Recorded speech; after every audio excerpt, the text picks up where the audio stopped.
안녕하세요. 김호준입니다.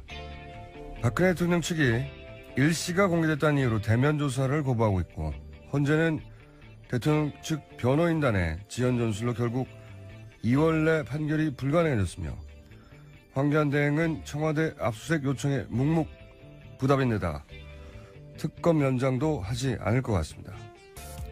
심지어 한국일보에 따르면 보수 성향의 두 헌재 재판관은 탄핵 기각 심증을 붙였고, 여권은 최근 세 번째 재판관까지 적극적으로 설득 중이며 결국 이경미 재판관 퇴임 후 정족수 부족으로 탄핵을 기각시킬 거라는 그런 루머까지 법조계에 돌고 있다고 합니다. 야 3당 대표들이 어제 긴급 회동해 헌재의 조속한 결정과 황 대행의 특검 연장을 요구한 배경입니다. 제 생각은 그렇습니다. 대통령 탄핵에 찬성했던 모든 정치 세력은 다른 어떤 이슈보다 바로 이 문제에 집중해야 한다. 선거는 그 다음이다. 국민들은 말도 안 되는 이 억지를 몇 달째 지켜보는 거 정말 스트레스 받습니다. 이제 좀 끝을 냅시다. 김호준 생각이었습니다.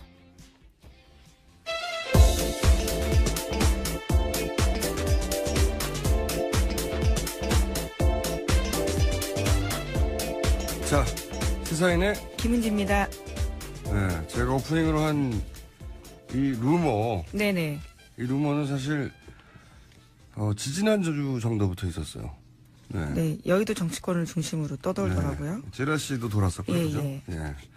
점점 좀 구체적인 스토리 라인, 그리고 저도 들었었는데, 이게 인물명도 막 등장하죠. 네, 구체적인 재판관들 이름이 나옵니다. 예. 언론에 계신 분이나 이 찌라시를 받아보신 분이나, 여의도에서는 이 얘기가 한참 돌았어요. 예. 저도 들었는데. 원래 이제 이런 이야기는 이런 정도의 큰 사건이 있으면은 의뢰 등장하긴 해요. 이렇게 된다더라, 저렇게 된다더라.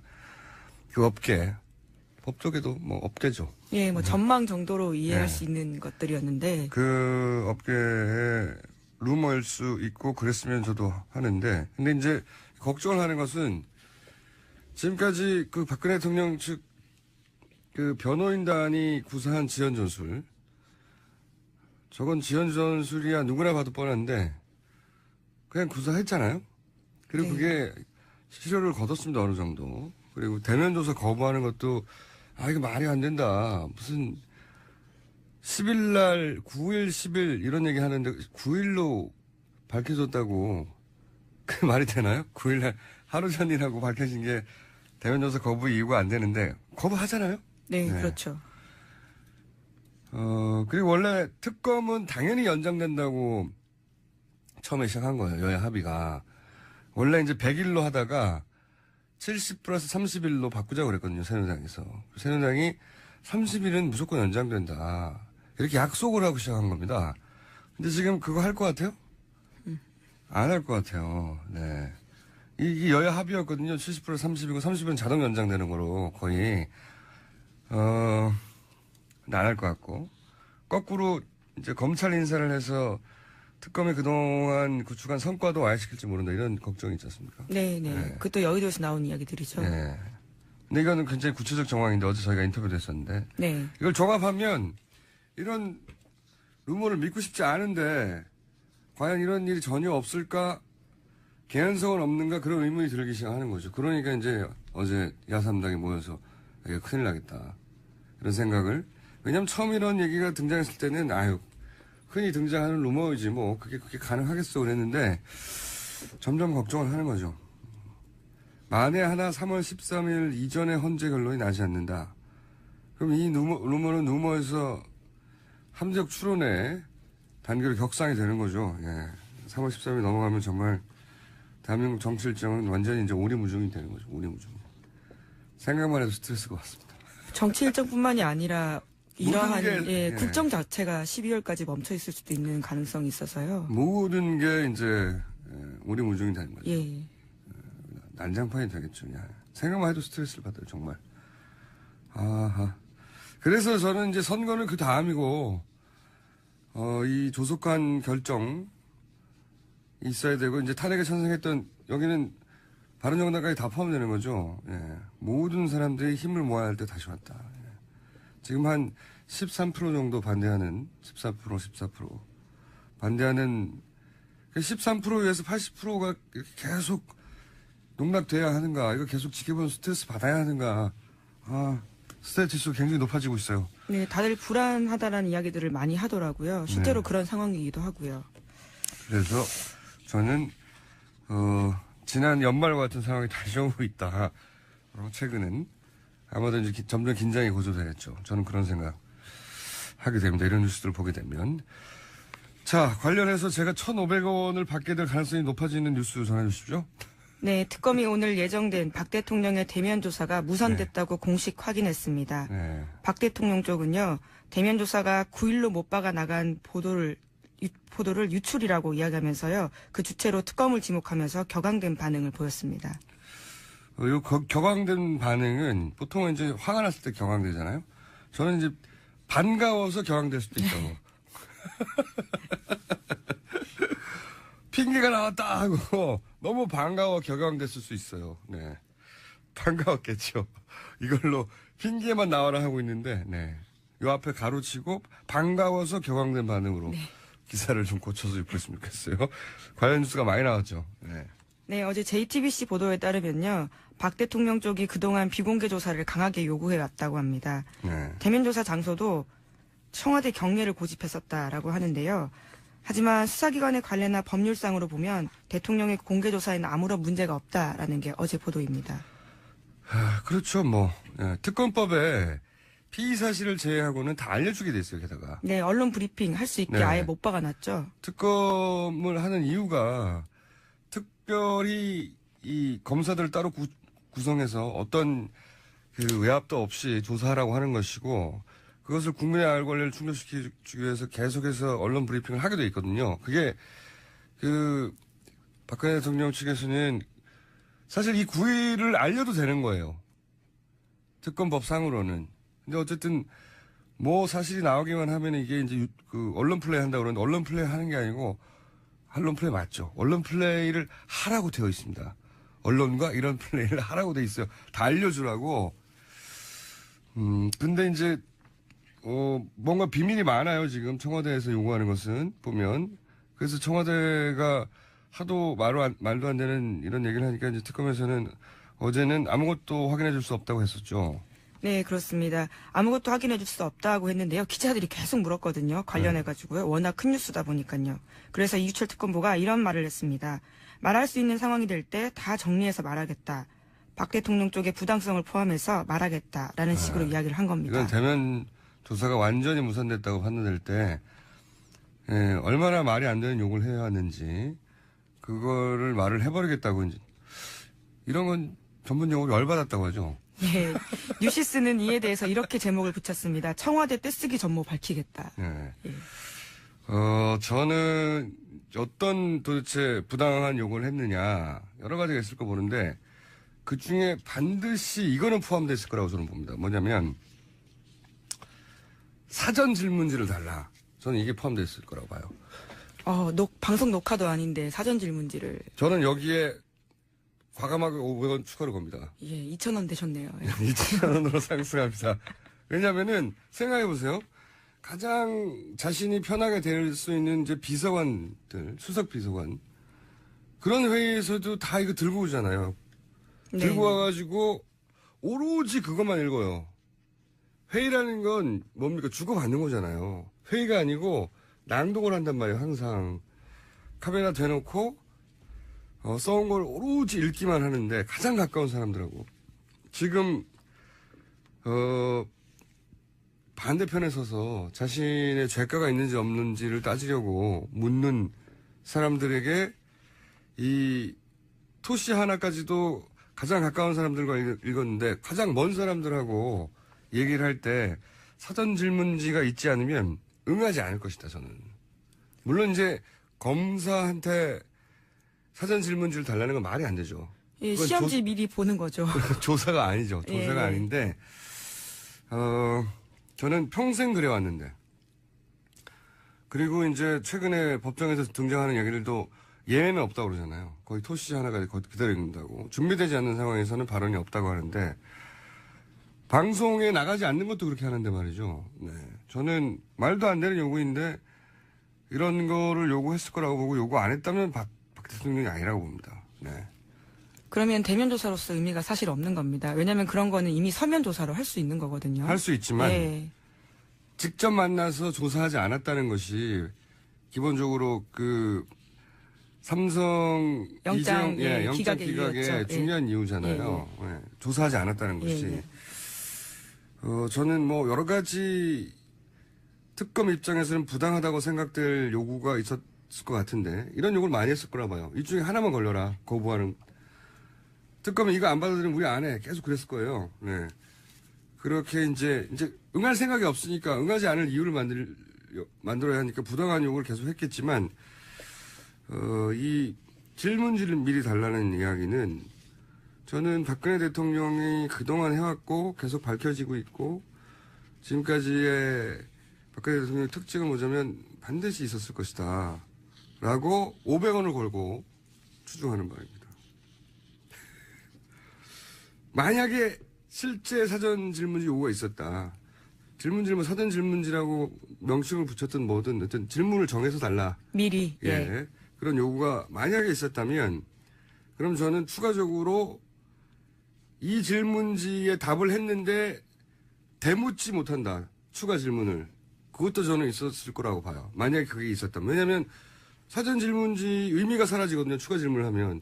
사전 질문을 해놓고 답을 했는데 또 물어봐요. 그러면 앞에 사전 질문을 정해놓은 의미가 없잖아요. 그러니까 또 묻지도 못한다. 이런 말도 안 되지만 저는 박근혜 대통령 측이라면 이런 요구를 했을 가능성이 있다. 네.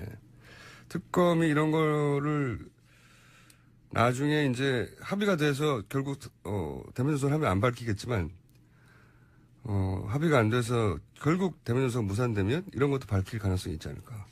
그때 저는 추가적으로 500원을 과감하게 걸어둡니다. 미리. 네, 2,000원이 됐습니다. 다른 건 모르겠지만 이거는 있어야 박근혜 대통령의 특징이 맞다고 저는 생각이 들어요. 네. 자, 다음 순요. 네, 새누리당 내부에서 친박 강경 보수 인사들의 목소리도요, 덩달아 커지고 있다라는 보도가 나오고 있습니다. 임명진 위원장 같은 경우에는 친박 청산 주장했었거든요. 그런데 입장을 좀 선회해서 박 대통령 징계를 하지 않는 것이 당의 방침이다. 이렇게 밝혔고요. 정우택 원내대표도 탄핵 심판에 영향 미치지 말라면서 민주당 비판에 열을 올렸습니다. 뿐만 아니라 새누리당 대선 주자들, 인재, 김문수 이런 사람들도요. 탄핵 심판에 대한 이야기를 하면서 촛불 집회 비판에 바쁩니다. 이게 이제 굉장히 무서운 이야기죠. 탄핵 심판에 영향을 미치지 말라. 본인들이 이미 다 본인들이 원하는 만큼 미쳐놨다. 이렇게 저는 들려요. 본인들은 다 미쳐놨으니까 너희들이 미칠 생각을 하지 마라. 이 헌재에 주는 시그널이기도 하죠. 네. 우리 세력이 죽지 않았다. 네. 우리 말들을 듣는 게 좋을걸? 또는 함부로 탄핵 인용하면 좋지 않을걸? 우리가 살아있어. 이런 시그널이기도 하다고 봅니다. 네. 사람인 이상 그런데 영향을 받지 않을 수 없다고 생각하거나 또는 실제 그 루머 2명 그 루머가 만약 일부라도 사실이라면 만약입니다. 일부라도 사실이라면 그런 전제하에 말하자면 이제 이런 시그널은 괜찮다 그렇게 해도 불안해하지 마라. 우리가 살아있다. 뭐 이런 시그널이 아닐까. 물론 뭐 내부 결집력도 있죠. 예, 당연히 집회 계속 나오라고 15%를 향한 메시지이기도 한데 그럼 80%를 잃게 되는 거잖아요. 그렇죠. 예. 그럼에도 불구하고 이렇게 하는 것은 내부 결집을 시키고 이제 일단 만약에 탄핵이 기각된다. 새누리당 이름을 바꿨죠? 자유당이던가요? 자유한국당입니다. 예. 야, 이름이 이게 몇십 년을 돌아가는 겁니까, 이게? 이렇게 되면. 40년대로, 예. 예. 자유당이라고 불리겠네요, 이제. 예, 그렇죠. 예. 예. 바꿔 불러드리죠, 자유당. 자유당의 새누리당. 자유당 입장에서는 이 전국을 주도하고 바른정당을 흡수하겠다고 하는 자세로 나오겠죠. 네. 지지율 격차도 더 커질 거라고 봅니다. 그렇게 되면.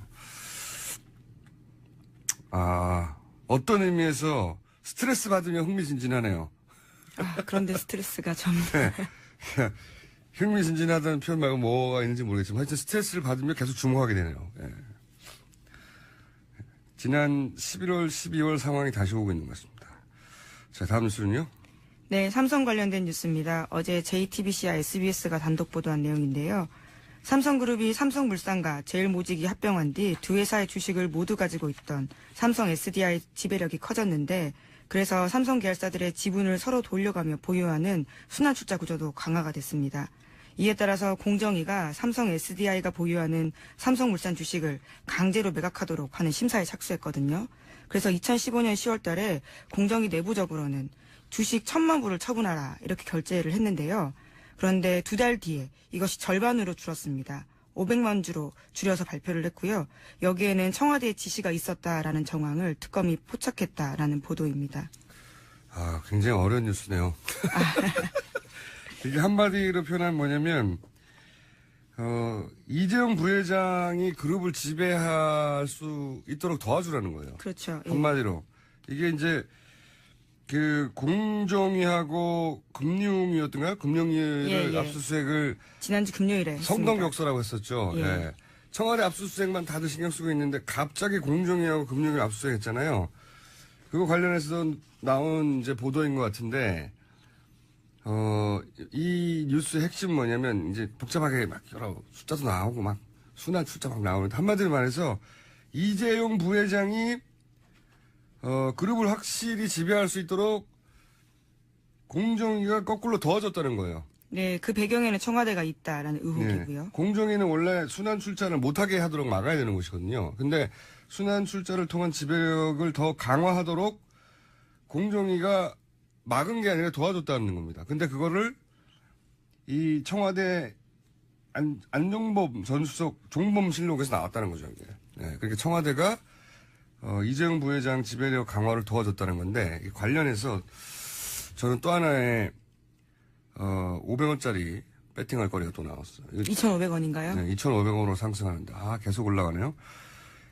이게 굉장히 주시 뉴스입니다. 이게 아직 언론 보도가 왜 안 나오는지 모르겠는데 공정위 금융위 압수수색을 했잖아요. 아무도 예상치 못하게. 공정위 금융이라는 게 이제 산업계 금융위가 잘 돌아가고 있나 이거 감시하는 데잖아요.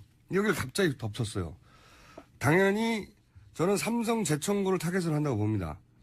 영장 재청구하기 위해서 이제 소위 이제 최순실 박근혜 게이트가 삼성을 어떻게 도와줬는가 이걸 찾으려고 했다고 보는데 그럼 뭘 잡으려 했냐? 저 이 대목에서 500원을 겁니다. 2,500원으로 상승하고 자신감 상승하고 있어요. 계속 1,500원 먹었고요. 제가 거의. 삼성은 한마디로 말하면은 아빠가 아들한테 세금 안 내고 회사 물려주려고 하다가 이 사단이 난 거라고 제가 말씀드렸잖아요. 네네. 세금 냈으면 이런 일이 안 벌었어요. 이게 복잡해 보이지만 간단해요. 아빠가 재산 물려주려고 하는데 세금 안 내고 싶은 겁니다. 그래서 이런 일이 벌어진 거거든요. 근데 이제 아직 다 끝난 일이 아니에요. 삼성 입장에서 아주 큰 장벽이 하나 남아있는데 그게 뭐냐면 금산분리입니다. 금산분리는 노무현 대통령 시절에 그렇게 무너뜨리려고 했던 삼성이. 그리고 그러나 삼성이 대부분을 무너뜨렸는데 못 무너뜨리는 게 이거예요. 금산분리. 뭐냐면 그러니까 금융과 산업을 분리하라는 거거든요. 네. 한 지주회사 밑에 두지 말라. 왜냐하면 산업회사에서 공장 돌리다가 돈이 필요해요. 그러면 은행에서 빌리잖아요. 그런데 그 그룹 내에 은행이 있어요. 그럼 자기들 마음대로 뺐을 거 아닙니까? 근데 자기 돈이 아니잖아요. 그거는 고객의 돈이잖아요. 이게 말이 되는 법이란 말이죠. 이게 절대로 무너지면 안 되는. 네, 공정한 시장 거래를 해친다. 그렇죠. 자기들이 자기 그룹 내에 은행이 있으면 은행에서 돈을 쑥 빼가지고 자기들 돈이 아닌데 공장을 돌린단 말이죠. 작은 곳처럼 쓸 수 네. 있고. 예. 그래서 이제 분리해라 이건데 근데 이게 삼성한테 딱 걸려요. 왜냐하면 삼성생명이 삼성전자 주식을 많이 가지고 있거든요. 그러니까 이 삼성생명을 빼버리면 또 지배력이 떨어져요. 꼭 이거를 해결해야 되는데 금산분리라는 법을 무너뜨릴 수가 없는 거예요. 그래서 완전 억지스러운 해법을 그 이명박 정부 시절에 아이디어가 나옵니다. 뭐냐면 중간 금융지주라고 하는 우리는 듣도 보도 못한 하도 말이 안 돼서 이 법안은 통과된 적이 없어요. 그러니까 자세히 알 필요도 없어요. 말이 안 되니까. 근데 이 중간 금융지주 회사라고 조건을 만들어가지고 이걸 갖추면은 얘네는 봐주자 이런 거예요. 중간 금융지주 회사. 하도 말이 안 돼서 국회를 통과한 적이 없어요. 네. 아무리 삼성을 봐주려고 해도 너무 말이 안 된다고. 왜냐하면 이 법에 해당되는 기업이 삼성 하나밖에 없어요. 이 법이 만들어지면 무조건 삼성 때문에 만들어지는 거예요. 예외란 있을 수가 없어요. 이거에 해당되는 재벌이 딱 삼성이기 때문에. 근데 만약에 정유라 말을 사주고 이거를 얻으려고 했다. 중간 금융지주회사. 이게 만약에 이 금융이나 공정위에 뭔가 문서나 청와대 지시사항으로 나왔다. 이거는 바로 걸리는 겁니다. 이거는 왜냐면 해당 사항이 삼성밖에 없거든요. 네, 핵심 민원이라는 말씀이신 거죠? 네. 중간 금융지주 회사. 이거를 만약에 해주려고 했다는 게 연결고리가 확인되면 이거는 삼성밖에 해당 사항이 없기 때문에 이거는 국가 경쟁력 다 상관이 없어요. 오로지 삼성의 금산물류를 해결해 주려고 하는 거기 때문에 이 말이 등장을 했다 이 안에서 그러면 이제 영장 재청구에 강력한 백업이 되는 거죠. 그래서 저는 이 중간금융지주 회사라는 단어가 앞으로 등장할 거다라는 거에 오병을 갑니다. 예, 계속 값이 올라가고 있네요. 예. 총 2,500원으로 올라왔어요. 네. 제목 정도밖에 못 읽습니다. 이제 하나 정도 제목 읽고 가셔야 되겠는데? 네네. 박원순 서울시장이 어제 이런 발표했습니다. 모금운동 해서라도 임시정부 기념관 반드시 건립해야 된다. 굉장히 중요한 발언을 하셨네. 예. 이게 이제 그 국정교과서가 말하고 있는 임시정부를 부인하는 예. 국정교과서 현 정부의 건국절 논란에 대해서 임시정부 기념관으로 대항하겠다고 하는 불출마는 하지만 인터뷰 한번 해드려야 되겠는데요. 예. 어차피 이제 대선 출마도 안 하니까 부담도 없지 않습니까? 박원순 시장님 좀만 기다려 보십시오. 이거는 저기 인터뷰 한번 하겠습니다. 네, 지금까지 시사인의 김은지였습니다. 감사합니다. 저희 가장 인기 있는 코너입니다. 네. 바로 이 코너 때문에 목요일은 듣는다고 말하시는 분들이 많습니다. 자, 과거에는 무줄이었죠. 네. 줄만 서면 줄이 없어지는. 하지만 본인 줄을 하나 만드신 이제는. 그리고 예전에는 아무 직함이 없습니다. 이제는 사무총장. 무료. 네. 두 분 다 잘 나가는 내부자 김성태 사무총장과 안민석 의원 나오셨습니다. 안녕하십니까? 예, 안녕하세요. 김성태입니다. 바른정당의 사무총장이에요. 드디어 해냈습니다. 김성태 사무총장을 만들었습니다. 누가요? 안민석 의원입니다. 안민석 의원님이 바른정당의 사무총장을 만들어냈어요? 저뿐만 아니라 교통방송의 힘으로 저 대한민국의 새로운 정치 지도자가 이번에 탄생되는 그런 역사적인 순간입니다. 제가 오늘 아침 방송 들어오기 전에 우리 안민석 의원이 참 균형적이면서도 이 기획력도 좋고 판단력도 좋으신 분인데 오늘 상당히 아침에는 상당히 좀 긴장하고 그래요? 또 상당히 좀 여러 가지 밤새 많은 걱정을 한 얼굴로 나오신 거예요. 즉 그 말은 그게 읽혔습니까? 네, 그게 뭡니까? 지금 현재 대통령 대면 조사를 거부하는 네. 그런 여러 가지 볼상사나운 모습 나오고 있죠. 예. 또 헌재의 탄핵 인용 결정은 네. 여러 가지 지금 변수에 많은 우려의 목소리가 들어오고 있죠. 이 최순실 국정농단을 시작한 사람으로서 밤잠을 못 이뤘겠죠. 국정농단 세력이 부활되면 저는 감옥을 가야 되거든요. 그래서 심각한. 아니 제가 보기에는 국회의원으로서 안민석 의원님도 가셔야 되지만 김성태 의원님도 성취 못할 거라고 보고요. 지금 이 상황이 예사롭지가 않아요. 그러니까요. 그리고 이 상황이 왜 어떻게 이렇게 됐을까는 보면은 이거는 연말부터 우리 교통방송에서 김성태 의원님하고 저하고 주장했던 연말에 최순실 강제구인법 그 통과시키지 않으면서 물꼬가 이상히 꼬였다 봅니다. 그 당시 너무 안일하고 방심했던 것 같아요. 그러나 지난 1, 2월 사이에 국정농단 세력들은 체력을 보강하고 세력을 그렇죠. 규합하면서 지금은 촛불과 태극기가 거의 비등하게 보여지는 그런 돈도 많이 상황이었습니다. 썼어요. 그래서 보니까. 이 상황을 어떻게 타개를 할까? 저는 이 야권의 대선 주자 또 제가 얌체정당이라고 뭐 이야기했지만 좀 사과드리고요. 바른정당, 갑자기 바른정당과 손잡고. 바른정당 그 대선 주자들까지 해서 그러니까 말이에요. 양식 있는 대선 주자들이 잠시 이거 선거운동 할 때가 아니에요. 대선 그러니까. 일정을 중단하고 박근혜 구속 그리고 박근혜 그 특검 출석 이것을 요구하는 청와대 앞에서 한 목소리로 바른정당을 포함해서 대선 주자들이 청와대 앞에서 한 목소리로 외치고 국민들의 다시 양식과 상식을 결집시키는데 대선 주자들이 지금 앞장서야 될 그런 시기입니다. 이 골든타임 놓치면은 대선 주자들에게도 미래가 없을 것입니다. 이 지금 특검의 대면 조사가 원래 의원님 예정대로라면 대면 말고요. 대면 사무총장님. 예 대면. 오늘 이제 원래 9일 날 새로운 조사 방식인데 대면 조사는. 예, 이 대면 조사 일정이 잡혔었죠. 예. 그렇지만은 청와대에서 이 개강된 반응을 보이고 있고 핑계를 이 대는. 개강된 반응의 가장 핵심적인 내용이 일정이 공개됐다는 거 아니겠습니까? 네. 근데 사실 대면 조사 일정을 비공개로 한다는 거 이 자체가 의미가 없는 일이에요. 그렇죠. 특검 사무실에 지금 언론사가 24시간 대기하고 취재하고 있는데 차 타고 청와대 가는데. 특검이 대면 조사를 하기 위해서 이동하는 것을 그건 누가 모르겠습니까? 그런데 그걸 가지고 청와대가 이 대면 조사를 또 기피하고 핑계죠, 핑계. 또 변호인단은 헌재 결정을 지연시키기 위한 갖가진 온갖 수단과 방법은 다 동원하는 이 자체가 지금 현재 전국은 어떻게 보면은 김칫국을 먼저 마신 대선 주자들이 좀 정신 차려야 될 시기예요. 그렇습니다. 이 특검이 연정되느냐 여부는 대통령이 탄핵될 경우에 그 이후에 대통령에 대한 수사의 내용과 행식을 모두 180도 바꿔 넣을 수 있는 중요한 문제예요, 이걸.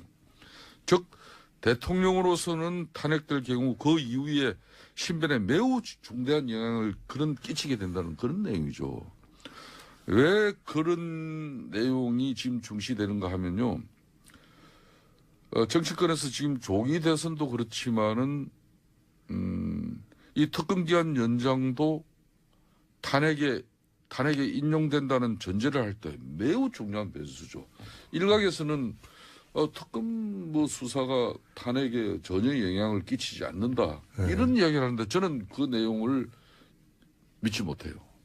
분명히 영향을 끼친다고. 상호 영향을 미치겠죠, 당연히. 예.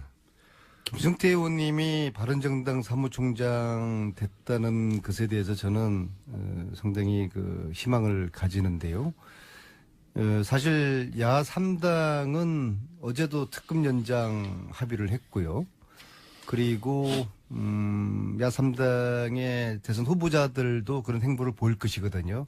근데 사실은 이 전국의 캐스팅 보트가 바른정당에게 맞습니다. 있다고 해도 과언이 아니에요. 네, 그래서 바른정당이 특검 연장에 네, 합의를 그래서 해줘야 돼요. 그 바른정당의 사무총장이 다른 분도 아닌 김성태 의원님을 선임했다는 것은 이제 얌체정당에서 바른정당으로 가는 계기를 마련한 것이고요. 지금 보면은 최순실 특검은 역대 특검 중에서 가장 성공한 특검이지 않습니까? 그런데 이제 이 특검이 2월 28일 날 끝나지만은 진실 규명이 아직 제대로 안 됐잖아요. 의료 비선농단이라든지 외교농단 제대로 안 됐고 세월호 7시간 퍼즐 맞추지 않았고 그래서 특검 연장이 필요한데 현행 특검법은 준비 기간이 20일이고 수사가 70일이지 않습니까? 그런데 필요시에 대통령의 승인을 전제로 30일 연장이 가능하단 말입니다. 이것을 한교안 권한대행이 승인을 하면은 특검을 연장을 할 수가 있어요. 그런데 안 해줄 것 같죠? 예, 한교안 권한대행이 절대로 승인할 것 같지는 않아요. 특검 연장을 승인할 리가 만무하죠. 그러면 지금 어떻게 되느냐. 국민과 함께 야3당 바른정당이 이 지금 묘한 정국을 뚫어나가야 되는 것이죠. 그래서 야3당은 지금 합의가 됐으니까 바른정당만 동의하면은 특검 연장이 전 가능하다고 봅니다. 저 안민석 의원님, 작년에 우리가 최순실 국정농단 이 관련해서 지금 특검 국회에서 합의하고 또 처리를 했지 않습니까? 국회 본회의에서. 그것은 이제 이렇게 돼 있는 거죠. 지금 현재 박영수 특검이 70일 기한 내에 수사를 마무리하기가 어려우면은 30일 연장한다. 30일을 연장하게끔 그때 교섭단체 그러니까 수석 부대표들이 협상을 하면서 네. 야권에서는 이걸 진작에 100일로 하자. 처음부터 100일로 하자고 했는데. 그래 했고 당시 새누리당은 이걸 뭐 수사하고 70일 하고 분명히 모자라면은 30일 자동으로 30일 해줄게. 자동으로 네. 이게 사실상 우리가 협조해 줄게. 이런 상당한 전제가 있었어요. 그러니까 그래서 이제 해준다고 했거든요. 처음부터. 그렇기 때문에 야권에서도 너무 섣부르게 더불어민주당의 그 박주민 의원의 그 특검 연장 법안을 우선 승부수로 굴고 나오면은 제가 볼 때는 이건 올바른 전략이 아니라고 봐요. 그 우선 네.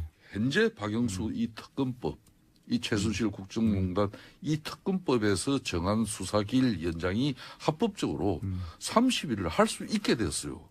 이 30일이면은 뭐 특검이 대통령 대면 조사뿐만 아니라 기소하는데 아무 문제 없이 진행될 수 근데 있어요. 이제 황교안 대행이 지금 안 해주면 야권에서는 네. 한교안 지금 건행 대행이 30일 이 특검 수사기간 이 연장을 해주지 않을 것이라는 전제 속에서 이제 연장 법안을 지금 준비하고 또 그걸 밀어붙이고 있는 거 아니겠습니까? 네. 이러다 보면 저는 또 함정에 빠집니다. 근데 저 말씀 속에 바른정당의 묘한 정체성이 포함되어 안민석 왜냐하면은 의원님은 한교안 그렇게 근한 이야기하면 밤새 대안이 고민 중에 하나가 얌체 정당에서 뭐 바른 정당으로 바로 잡는다 이렇게 해놓고 좀 전에 그래놓고는 또 말이야. 한교안 근황대행이 특검 30일 연장을 해줄- 죽었다 깨도 네. 승인하지 않을 거 아닙니까? 해줄지도 모른다고 생각하세요? 물론 지금 말씀대로 네. 특검 연장은 연장대로 가고 또 박주민 의원이 발의한 특검법 개정안 있지 않습니까? 네. 70일에서 120일 연장 이것만 사실 처리하면은 자연적으로 특검이 연장이 된단 말입니다. 그런데 이 특검법 박주민 의원님의 특검법이 통과하기 위해서는 절대적으로 바른정당의 동의가 필요한 것이거든요. 근데 이제 지금 문제 제기는 김성태 의원님 문제 제기는 그러니까 저는 투트랙으로 가자는 이야기죠. 그러니까 연장을 압박해야지 일단 우선적으로는 황교안 대행에게 연장을 사실 결정할 시기가 아직도 남았는데 이게 빌미가 돼서 그것 때문에 문제가 생길 수도 김원준 네. 공장장님 우리가 조금만 좀 되씹어 봅시다. 박근혜 대통령께서 지난번에 김병준 국무총리 내정자를 지명한 적이 있었죠. 그죠? 네. 그때 이제 사실 국회가 총리를 초청하면은 네. 대통령이 수용하겠다는 것이었고 그렇게 해서 국회가 대통령 쉽게 말하면은 하야 본인이 내려오는 그 일정을 잡아주면 따르겠다고 한 겁니다. 네. 그때 그 내용을 사실상 지금 국민의당 박지원의 대표가 네. 상당히 야권의 입장 속에서 그 내용을 중시했었어요. 네.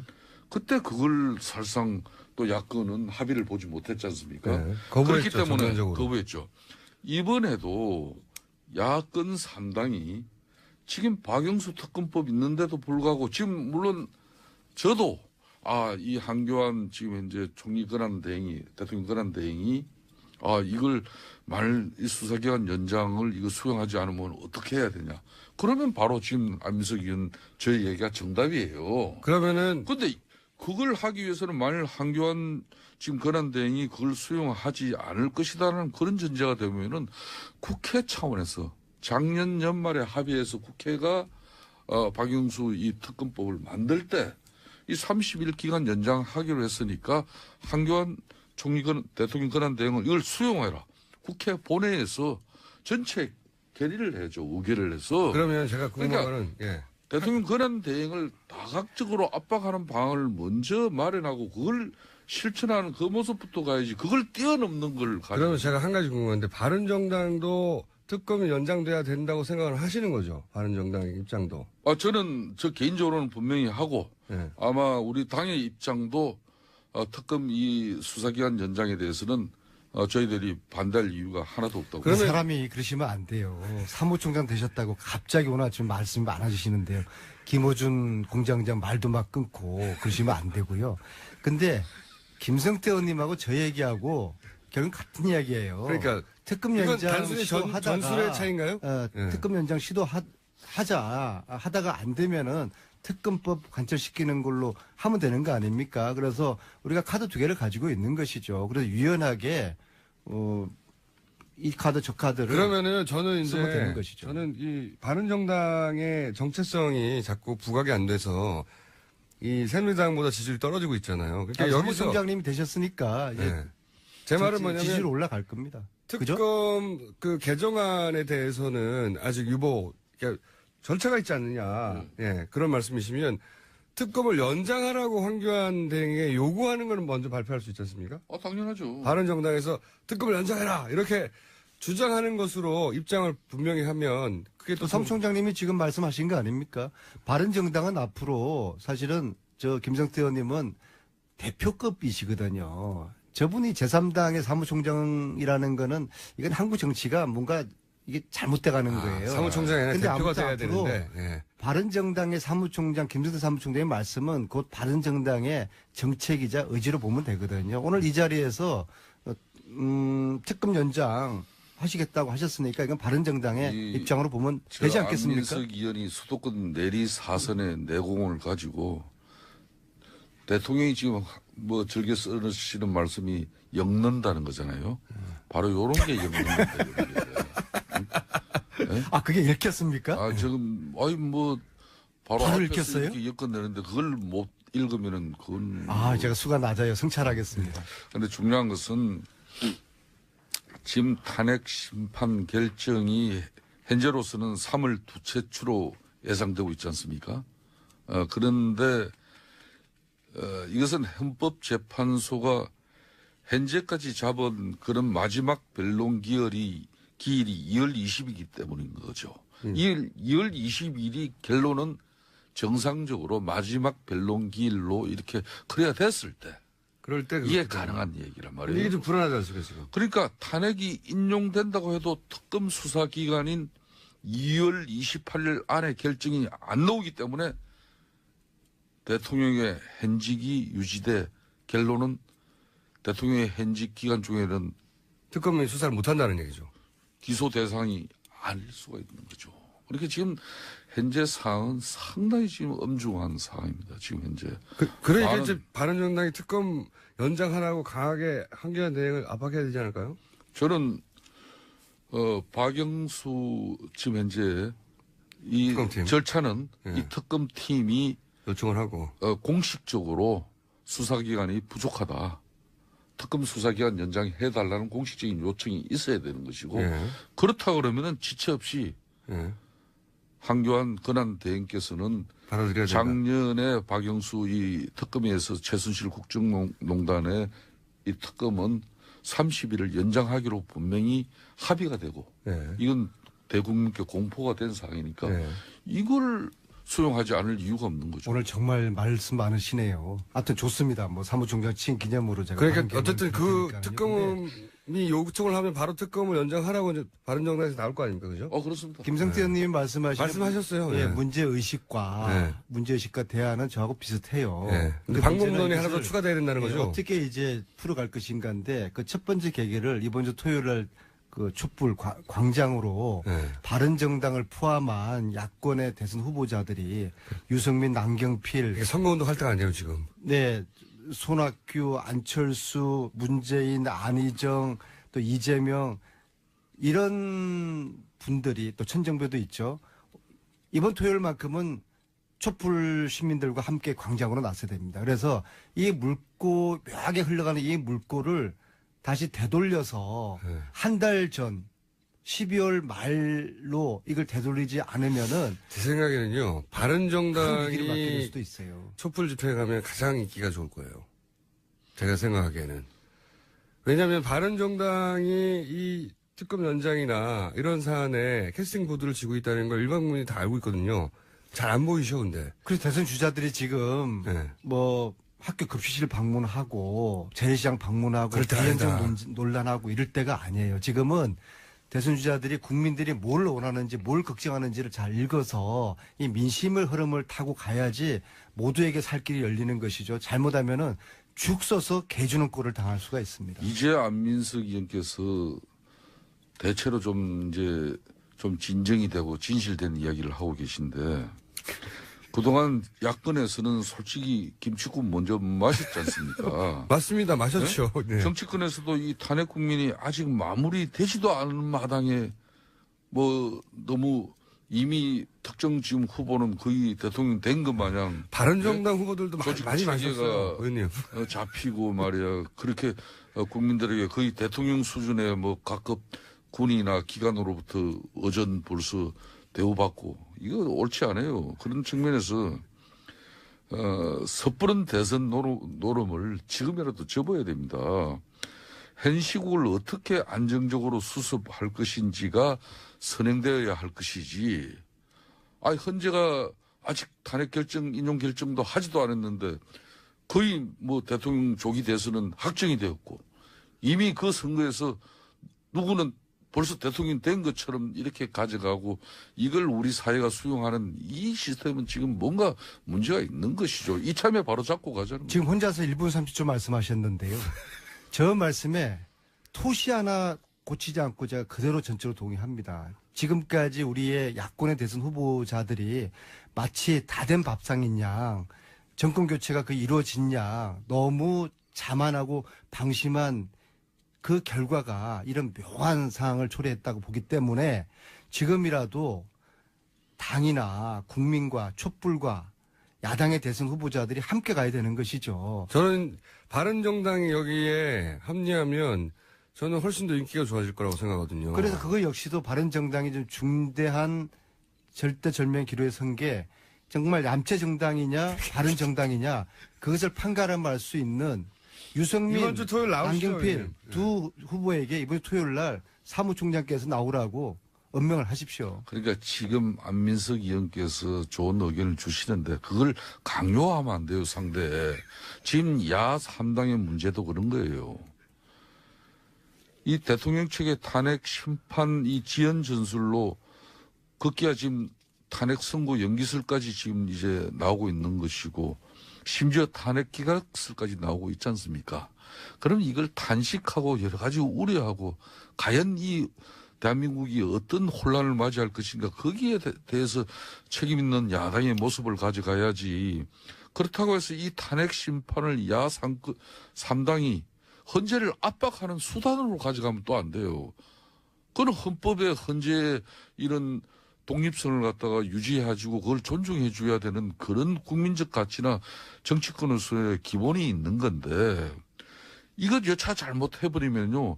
그냥 헌재를 압박하는 수단으로 정치권의 야 3당이 그렇게 가버리면 대러 국민들한테 우리 국회가 그 어렵게 국민들의 압도적 어떤 그런 다수가 대통령 하야를 요구하는 그 상황에서 국회 표결을 가지고 가결된 상황 아닙니까? 이 탄핵소추가. 이거는 헌재에서도 이런 국민의 뜻을 대변한 국회의 탄핵소추안을 존중할 수 있게끔 우리가 이렇게 분위기를 가져가야지. 그래서 어떻게 지금 나는 야권이 정말 이거는 좋습니다. 신중해야 될 거예요. 지금 뭐 혼자서 2분을 말씀하셨는데요. 좋습니다. 지금 바른정당도 야권이에요. 자꾸 야권이라고 하시면 안 되고.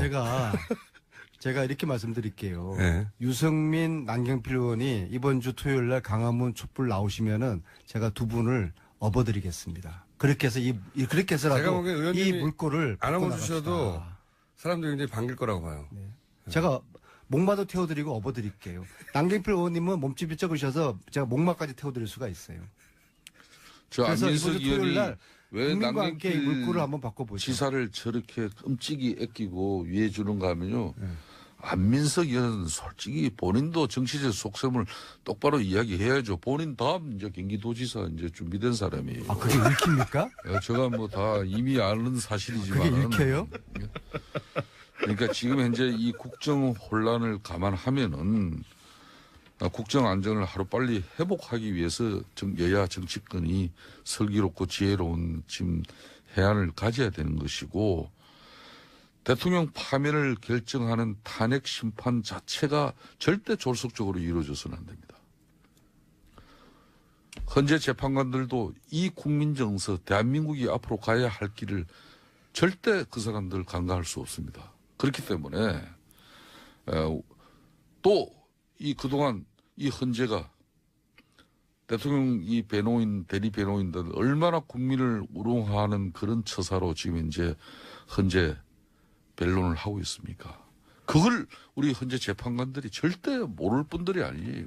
오늘 김승태 사무총장님 아침 조찬 특강하시는 날 같아요. 아무튼 저기 좋습니다. 혼밥 얘기 해명하고 가셔야 돼요. 지난주에 안철수 대표 혼밥 한다고 7분 동안 얘기하셔가지고 항의가 많았어요. 그때 어떻게 되셨습니까? 혼밥은 아닌 것 같아요. 왜냐하면은 지난 네. 며칠 사이에 국민당 의원 쪽에서 야, 나 안철수하고 밥 먹었어. 안철수하고 밥 먹었어. 그런 분들이 몇 분 출연하셨기 때문에 혼밥은 아닌 것 같은데 제 이야기 취지는 안철수 의원이 야권의 지도자로서 우리 야당 의원들과 소통하시라는 그 말씀입니다. 지금 이 아니, 순간에도 그걸 7초 하시면 될 일을 7분을 하셨어요. 그러니까 지금 이 순간에 제 취지는 안철수 의원이 문재인, 이재명, 안희정과 소통을 하시고 이번 주 토요일 날도 함께 밥 강화문 먹었다는 나가자. 사람들이 많이 나타나가지고 네. 취소하시는 거예요? 네, 아니, 그래서 안민석이 그럼 의원께서 우리가 이 정권 교체를 앞두고 야권이 분열돼서 혹시라도 이 실패하는 그 역사적인 기회를 그러면 대통령 대면 조사가 오늘 예정됐었습니다만 저도 오늘은 무산됐습니다. 대통령 측의 지연으로 탄핵 심판 선거 역시 계속 늦춰지고 있고 심지어는 기각될지 모른다는 우려도 나오고 있는 상황입니다. 최순실 국정농단 국정조사 특위위원을 맡았던 국민의당 김경진 수석 대변인 전화 연결되어 있습니다. 안녕하세요. 네, 안녕하십니까. 의원님은 이 대면조사 응할 거라고 보셨습니까? 아니요, 피할 거라고 봤습니다. 그러셨죠? 네. 이게 왜냐면, 예. 지난번에 검찰 조사도 받겠다 그랬다 이런저런 말로 나중에 피해갔잖아요. 세상에 본인이 임명한 검찰총장, 본인이 임명한 서울지검장, 본인이 임명한 각 차장검사, 부장검사들이 수사를 하는 건데, 그게 불공정하다고 나중에 말을 바꾸면서 지금 조사를 피해갔지 않습니까? 예. 이게 이제 이런 거거든요. 이게 실은 안종범 씨 수첩이라든지 정호성 씨 녹음 파일이라든지 이런저런 객관적인 증거들이 굉장히 많이 검찰에서 확보가 돼 있지 않습니까? 사고 넘친다고 표현됐죠. 예. 예, 그러면 자, 대통령 본인은 뭐라고 이제 본인한테 유리한 우리가 정규제 TV 인터뷰할 때 봤던 내용들 그런 식의 기조를 가지고 이렇게 뜸떠든 변명을 할 터인데 검찰에서 객관적인 물증을 가지고 들이대면서 자, 이 녹음 내용 당신 들어봤지 않느냐 아니면 안종범 씨 수첩에 이 문구는 무슨 뜻이냐고 구체적으로 들이대면서 물어보면 대통령이 뭐라고 답변을 해야 되는데 답변할 말이 한마디도 없지 않겠습니까? 예, 예. 그러면 옆에서 아무리 변호사가 도움을 준다 그러고 아무리 대통령 신분이기 때문에 조사하는 이 수사관이 검사나 검찰 수사관이 예우를 해준다고 하지만 그것도 한계가 있는 거거든요.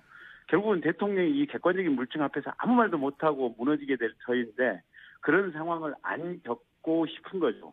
그렇겠죠. 그래서 예. 이제 보면 정치적으로 보면 대통령이 이제 들어가서 조금 두드러 맞는 뭔가 좀 이렇게 이 고통을 당하는 모습을 자기 팬들에게 보여주고 싶은 이런 유혹도 있긴 있겠지만 큰 틀에서 플러스 마이너스 득실을 계산해 보면 이런 검찰의 냉정한 어떤 객관적인 증거를 기반으로 한 추궁 앞에서 대통령이 단 한마디도 못할 것이다.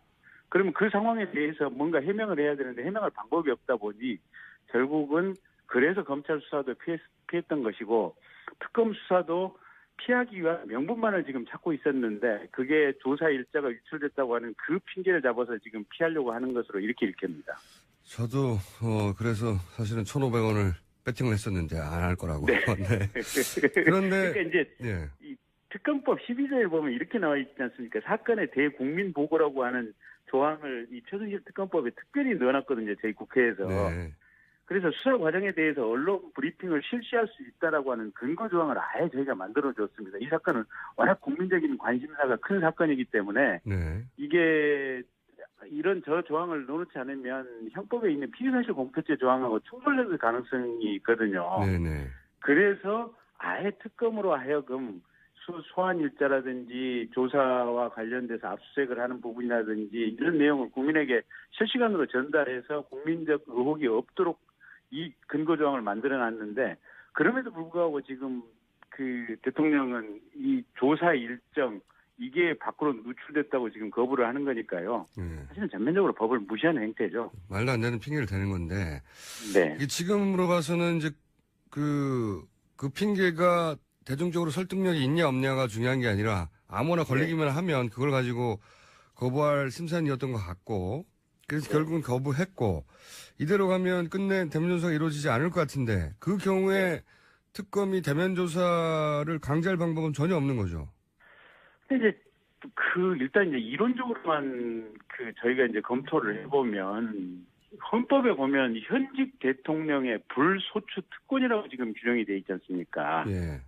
그러면 탄핵돼서 권한이 정지된 사람은 불소추 특권의 범위를 어디까지 인정하고 해석을 해야 될 것인가 이게 지금 법조계에 떨어진 숙제거든요. 예. 그러면 권한이 정지돼 있으니까 체포영장을 청구해서 강제로 잡아와서 48시간 동안은 조사가 가능할 것이다. 아니면 그게 가능하지 않다. 법조계에 대해서 논란이 분분한데 어쨌든 직무대행이 있는 상태니까 가능하다라고 가령 해석을 하고 특검에서 체포영장을 청구하고 법원에서 발부를 한다고 치더라도 지난번에 우리 청와대에 대한 압수수색 시도 불발로 끝났지 않습니까? 경내 진입 자체가 안 되니까요.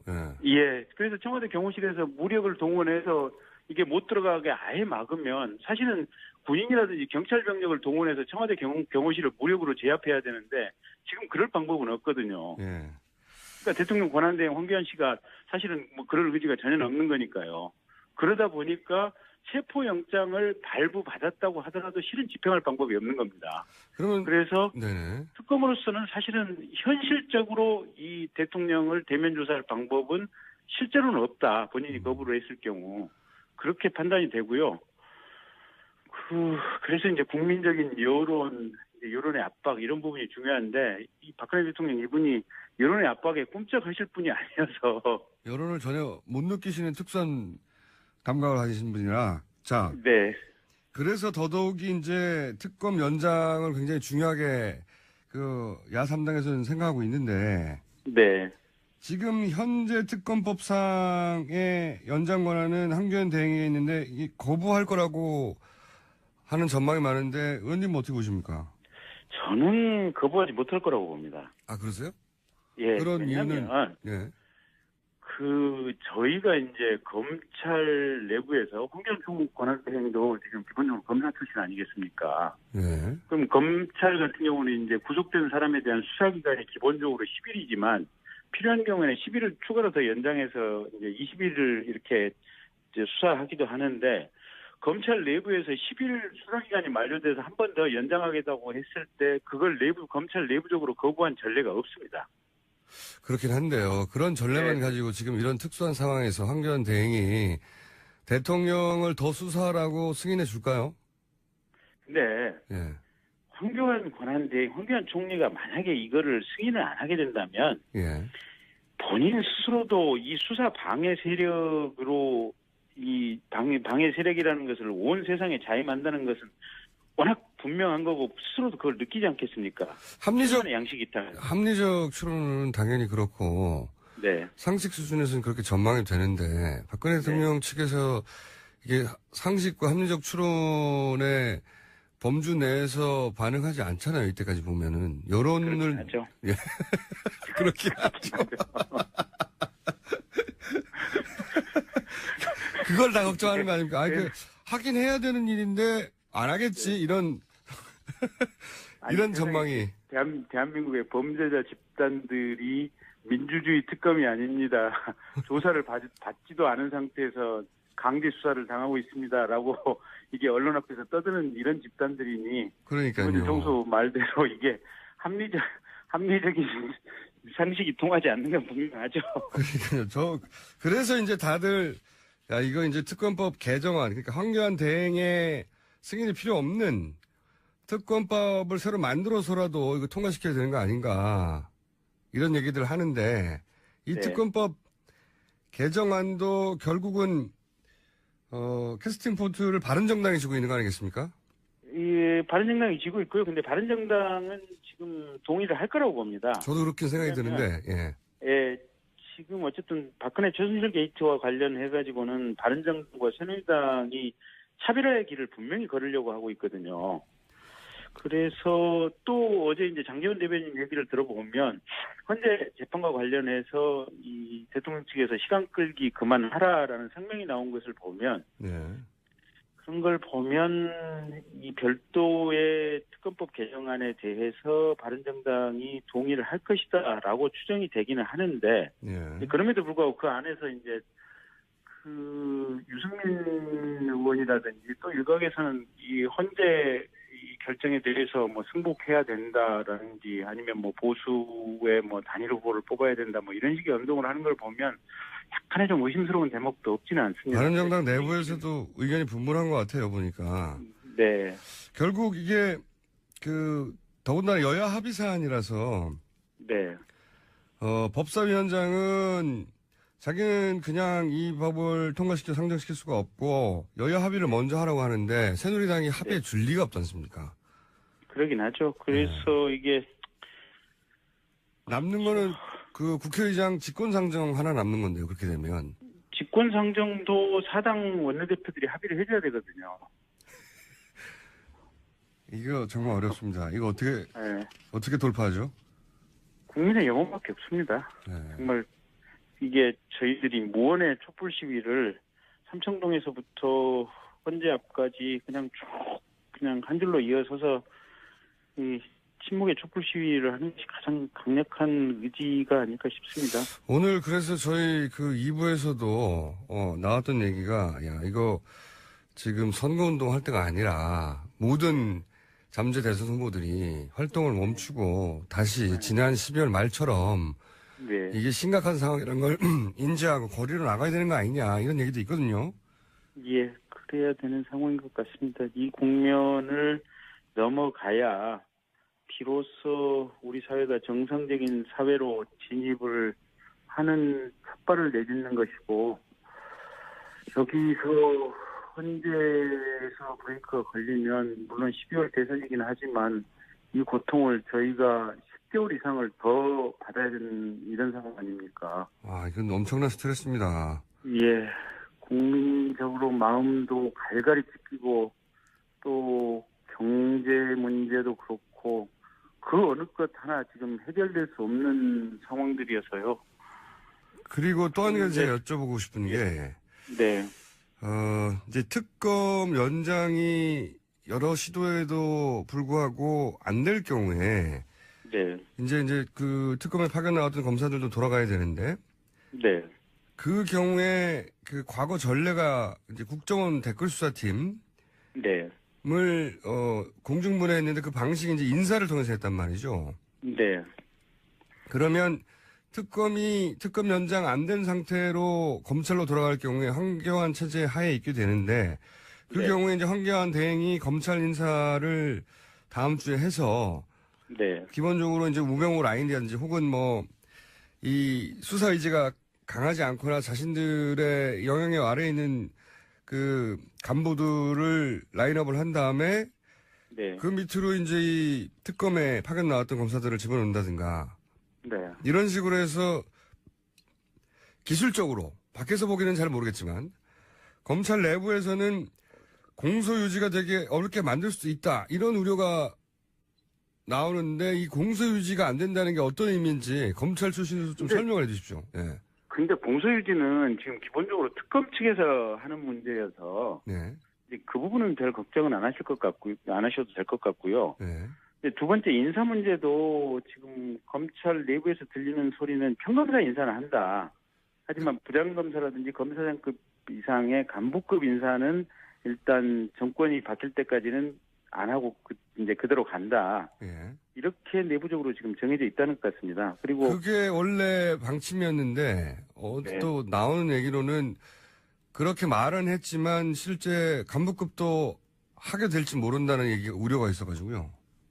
근데 그렇게 해봐야 지금 가령 최악의 상황을 이제 이게 발생할 수는 없는 일이지만 발생해서도 안 되고 발생할 수는 없는 일이지만 이게 탄핵이 기각되는 상황을 가정법 2% 놓고 얘기를 해본다고 치더라도 네. 이제 박근혜 대통령이 지지율이 5% 남짓밖에 안 되는 거 아닙니까? 네. 국민들은 화가 나고 나라는 혼란에 빠지겠지만 어쨌든 12월 대선이라고 하더라도 박근혜 대통령이나 지금 현재의 극우 보수 세력이 정권을 다시 가져갈 수는 없다라고 읽히는 상황이기 때문에 검찰 내부에서 인사권을 통해서 자기네들이 원하는 사람을 포진을 시킬 수는 있겠지만 예. 그 사람들이 그러면 원하는 대로 그대로 수사를 하고 실제 행동을 할 것이냐, 예. 작전 명령을 들을 것이냐, 그거는 굉장히 소극적이고 미온적이고 하는 척만 할 것이다. 그래서 지금 어떠한 인사를 한다고 하더라도 현 정권이 관료 조직에 대한 통제 권한이 그렇게 세지 않고 매우 약화돼 가는 이런 추세이기 때문에 특별한 의미는 없다고 생각됩니다. 그렇다 하더라도 특검 수준으로 할 수 있을까요? 그건 안 되죠. 그러니까 제 말이 그 특검 말입니다. 수준의 특검처럼 강력한 의지를 가지고 수사하는 것은 어렵대. 예. 그렇다고 거기에 반해서 역풍을 만들어내는 또는 현재의 특검이 이루어왔던 수사 성과를 부인하는 또 다른 반대 측면에서의 어거지 수사를 하는 것은 불가능하다. 근데 저는 이제 이런 걸 걱정하는 거죠. 워낙, 어쨌든 오랫동안 집권해왔던 세력이고, 기본적으로 네. 노하우가 있다 보니까, 네. 지금 그 국민들이 80% 가까이 탄핵을 원함에도 불구하고, 어떻게든 탄핵이 안 되게 만들려고 하는 노력, 지연시키고, 네. 또는 뭐, 특검도 이렇게 연장하지 않으려고, 그리고 대면 수사도 하지 않으려고, 여러 가지 방식으로 자기들 노하우를 가지고 지금 80%가 넘는 여론에도 불구하고 자기들 유리한 방향으로 꾸역꾸역 끌고 가는 힘이 있지 않습니까? 힘이.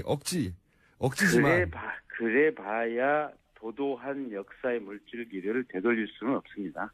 예. 잠시 물줄기의 물살의 속도를 늦출 수는 있고, 잠시 조그만 격가지 물기를 낼 수는 있겠지만, 큰 틀의 흐름은 절대로 바꿀 수 없습니다. 그러니까 변호사를 할 때, 또 검사를 할 때 해보면, 그 나쁜 놈에 대해서는 아무리 한 변호사를 선임을 해도 그 본질이 없어지진 않거든요. 근데 지금 이 상황이 예. 박근혜 대통령이나 이 지금 보수 극우 우경화되고 있는 이 세력들이 뭔가를 하려고 하고 있지만 국민들이 그거를 용납할 상황이 아닙니다. 그 상황은 훨씬 넘어섰다고 보입니다. 마음은 용납하지 않는, 여론조사만 봐도 분명히 드러나죠. 80%가 여전히, 탄핵이 인용돼야 된다고 믿으니까요. 그 여론은 여전히 그대로인데, 국민들은 이제 먹고 살아야 되고요. 일상이 있고요. 자기 생업이 있기 때문에, 그러니까 우리가 노력하고 예. 싸워야 되는 것은 분명한데 네. 그걸 너무 그렇게 비관적으로까지 보실 필요는 없을 것 같습니다. 낙관적으로 보기만 해도 안 될 거라고 저는 보는 거죠. 그러니까 이제 싸워야죠. 그러니까 말이죠. 자, 네. 이걸 어떻게 보십니까? 지금 분명히 12월, 1월과는 분위기가 점점 바뀌어서 새누리당 측, 박근혜 대통령 측에서는 이거를 뒤집을 수 있다고 하는 자신감 혹은 자신감 있는 척하는 시그널을 계속 보내고 있는데 네. 흐름을 바꿀 수는 없지만 자기들이 원하는 때 흐름을 잠시 느리게 한다든가 네. 또는 뭐 예를 들어서 아주 구체적으로는 검찰로 넘어간 다음에 중요한 사안이 있는데 발표 시기를 좀 늦추게 한다든가 발표를 하더라도 네. 뭐 이런 식의 여러 가지 기법들을 사용해서 자신들이 원하는 방향을 계속 끌고 가려고 할 것 같은데 헌재 같은 경우에 네. 헌재는 여전히 인용될 거라고 하는 전망이 높긴 하나 그러나 불안하다고 하는 이제 시각도 많거든요. 여러 가지 루머들도 많이 나오고 불안하죠. 예. 의원님 불안하시죠? 네. 숫자가 일단 지금 절대 숫자 3분의 2가 아니고 절대 숫자 6명이 찬성을 해야 되는 거 아니겠습니까? 아슬아슬해요. 예. 근데 모분수가 9명에서 지금 8명으로 줄었고 그걸 또 7명으로 줄인 이후에 지금 이 결정을 하려고 하는 시도들이 계속 엿보이기 때문에 예. 불안한 거죠. 거기다가 세상에 옛날에 무슨 민주화 운동, 노동 운동을 했다고 하는 김문수 의원 같은 분이 지금 이 태극기 집회 나가고 국회 정론관에서 박근혜 탄핵되면 안 된다고 기자회견을 하고 이런 어떤 반동적인 행태를 보고 있으면 그분은 한 달 전에는 탄핵돼야 된다고 그랬어요. 그렇죠. 맨 앞줄에서. 예. 예. 그래서 이런 행태들을 보고 있으면 불안감이 증폭되는 것은 정말 사실이고요. 또 한 가지가 보면 황교안 씨 지지율이 지금 15% 넘어갔지 않습니까, 보면. 네. 그러니까 그게 지금 과거에 콘크리트 박근혜 지지층이라고 하는 사람들이 일정 부분 다시 결집하고 있다는 그런 신호들이거든요. 네. 그래서 그런 흐름을 보면 저희들이 불안하긴 한데 네. 이게 국민의 보편적인 상식을 가지고 정말 간절한 염원을 담아서 우리가 세상에 그 의사를 표시하는 것을 지금 이 순간에 최선의 방법으로 삼고 투쟁을 해야 됩니다. 의원님도 이번 주말에 광화문에 나오실 예정이신 거네요. 광화문이 아니고 저는 광주에서 나갈 생각입니다. 아, 그렇죠. 참. 예. 예. 이게 일반 국민들로서는 이렇게 권력을 손에 쥐고 있지 않은 일반 국민들로서는 그리고 야당도 당장 그런 움직일 그 실체적 힘이 없으니까 의지를 보여주는 수밖에 없다. 그리고 헌재도 80%의 국민들은 여전히 이런 의지를 가지고 있고 그런 뜻이라는 걸 보여주는 방법밖에 없는 거예요. 현재는. 그렇죠. 이게 헌재고 법원이고 나중에 이제 개헌을 하고 법을 바꿀 때 공중분해시키는 방법이 있는데 그건 나중 얘기고 예. 지금 헌재 재판관 중에 미친 척하고 그냥 탄핵 반대해버리면 이게 방법이 없어지는 거 아닙니까? 그리고 아까 점점 과격해지신다. 미친 척하고. 예, 김어준 총수 말대로 이게 상식이 통하지 않는 집단이기 때문에 가령 뭐 경우에 따라서는 헌재 재판관의 개인적인 약점이나 그 헌재 재판관 또는 그 주변 사람, 주변 가족, 친지들의 개인적인 약점을 찾아내서 협박을 한다 뭐 이런 가능성도 배제할 수 없는 거 아닙니까? 그런 걸 우려하는 거죠. 예. 그래서 그런 불안감들이 있는 건 사실입니다. 그럼에도 불구하고 사판이니까요. 예. 네. 그럼에도 불구하고 사실 저희가 할 수 있는 것은 지금 순간에 그렇게 많지는 않은 것 같습니다. 예, 의지를 확실하게 이게 이제, 석 달 전에도 14%, 15%, 뭐, 13에서 15 사이였어요. 그 정도 수치의 국민들은 기각돼야 한다. 그것이 지금 거의 고스란히 황교안 대행의 지지율 혹은 새누리당의 지지율하고 거의 비슷하거든요. 네. 그분들은 이제 콘크리트로 분명히 있고요. 네. 그리고 어느 나라나, 극우라고 분류되는 정치 혹은 그 국민 여론은 한 10%, 15% 있습니다. 그러니까 그렇게 이해하면 될 것 같고, 네. 나머지 한 80여 프로의 일반적인 국민들은 여야 혹은 뭐 진보 보수 상관없이 이 정도 됐으면 탄핵되는 게 맞다라고 생각하는 분들인데 중요한 거는 15%의 권력이 집중되어 있다는 겁니다. 문제는. 네. 그래서 저랑 의원님과 이런 인터뷰를 하고 있는 거 아니겠습니까? 큰일 났다. 네. 자, 이거를 힘써 주십시오. 이 방송을 듣고 탄핵이 돼야 된다고 생각하는 분들은 걱정해서 거리로 나갈 것이고, 또 기각이 돼야 한다고 생각하시는 분들은 이제 쾌재를 부르실 텐데, 국회에서 어떻게든 특검법이 연장되도록 혹은 개정안이 통과되도록 좀 노력을 해주세요. 예, 일단 개정안 통과보다도 좀 더 눈앞에 있는 것은 연장이죠. 연장부터. 한 달 말까지니까 예. 연장 시키면 한 달 정도 더 수사를 하면 어쨌든 이게 특검 자체의 수사는 실은 이 전국에서는 약간 이제 본질에서 벗어나 있는 부분이고 탄핵 심판이 3월 13일 이전에 나오는 것이 본질적인 목표거든요. 예. 탄핵 심판만 그때까지만 해서 탄핵 결정만 나오면 그 이후에는 일사천리로 청산할 부분도 청산을 하면 되거든요. 자, 저희들 하긴 노력하겠습니다. 국민의당도 어제 지금 박지원 대표 또 정의당 심상정 대표 또 저기 추 대표 이렇게 해가지고 야3당 대표 회담을 했고요. 그런 부분에 대해서 저희들이 여러 가지 우려를 피력하고 있고, 알겠습니다. 법사위를 통해서도 현재 이런 의견들을 지금 전달을 하고 있고 그런 상황들입니다. 알겠습니다. 오늘 여기까지 하고요. 네. 상황이 만만치 않으니까 자주자주 연락해야 될 것 같습니다. 이제 대변인 되셨으니까. 네. 그것도 자주 불러주십시오. 수석 대변인이시니까. 예. 자, 오늘 여기까지 하겠습니다. 감사합니다. 네, 감사합니다. 국민당 김경진 수석 대변인이었습니다. AS 시간입니다. 뉴스공장 앱이 다운됐어요. 예. 접속도 안 되고 있고요. 디도스 공격이냐고 얘기하시는 분들이 많습니다. 저도 몰라요. 디도스 공격인지 아닌지는 모르겠는데 여하간 폭주는 맞습니다. 폭주해서 완전 다운돼서 못 듣고 계신 분들이 많네요. 네. 할 수 없어요. 라디오를 트세요.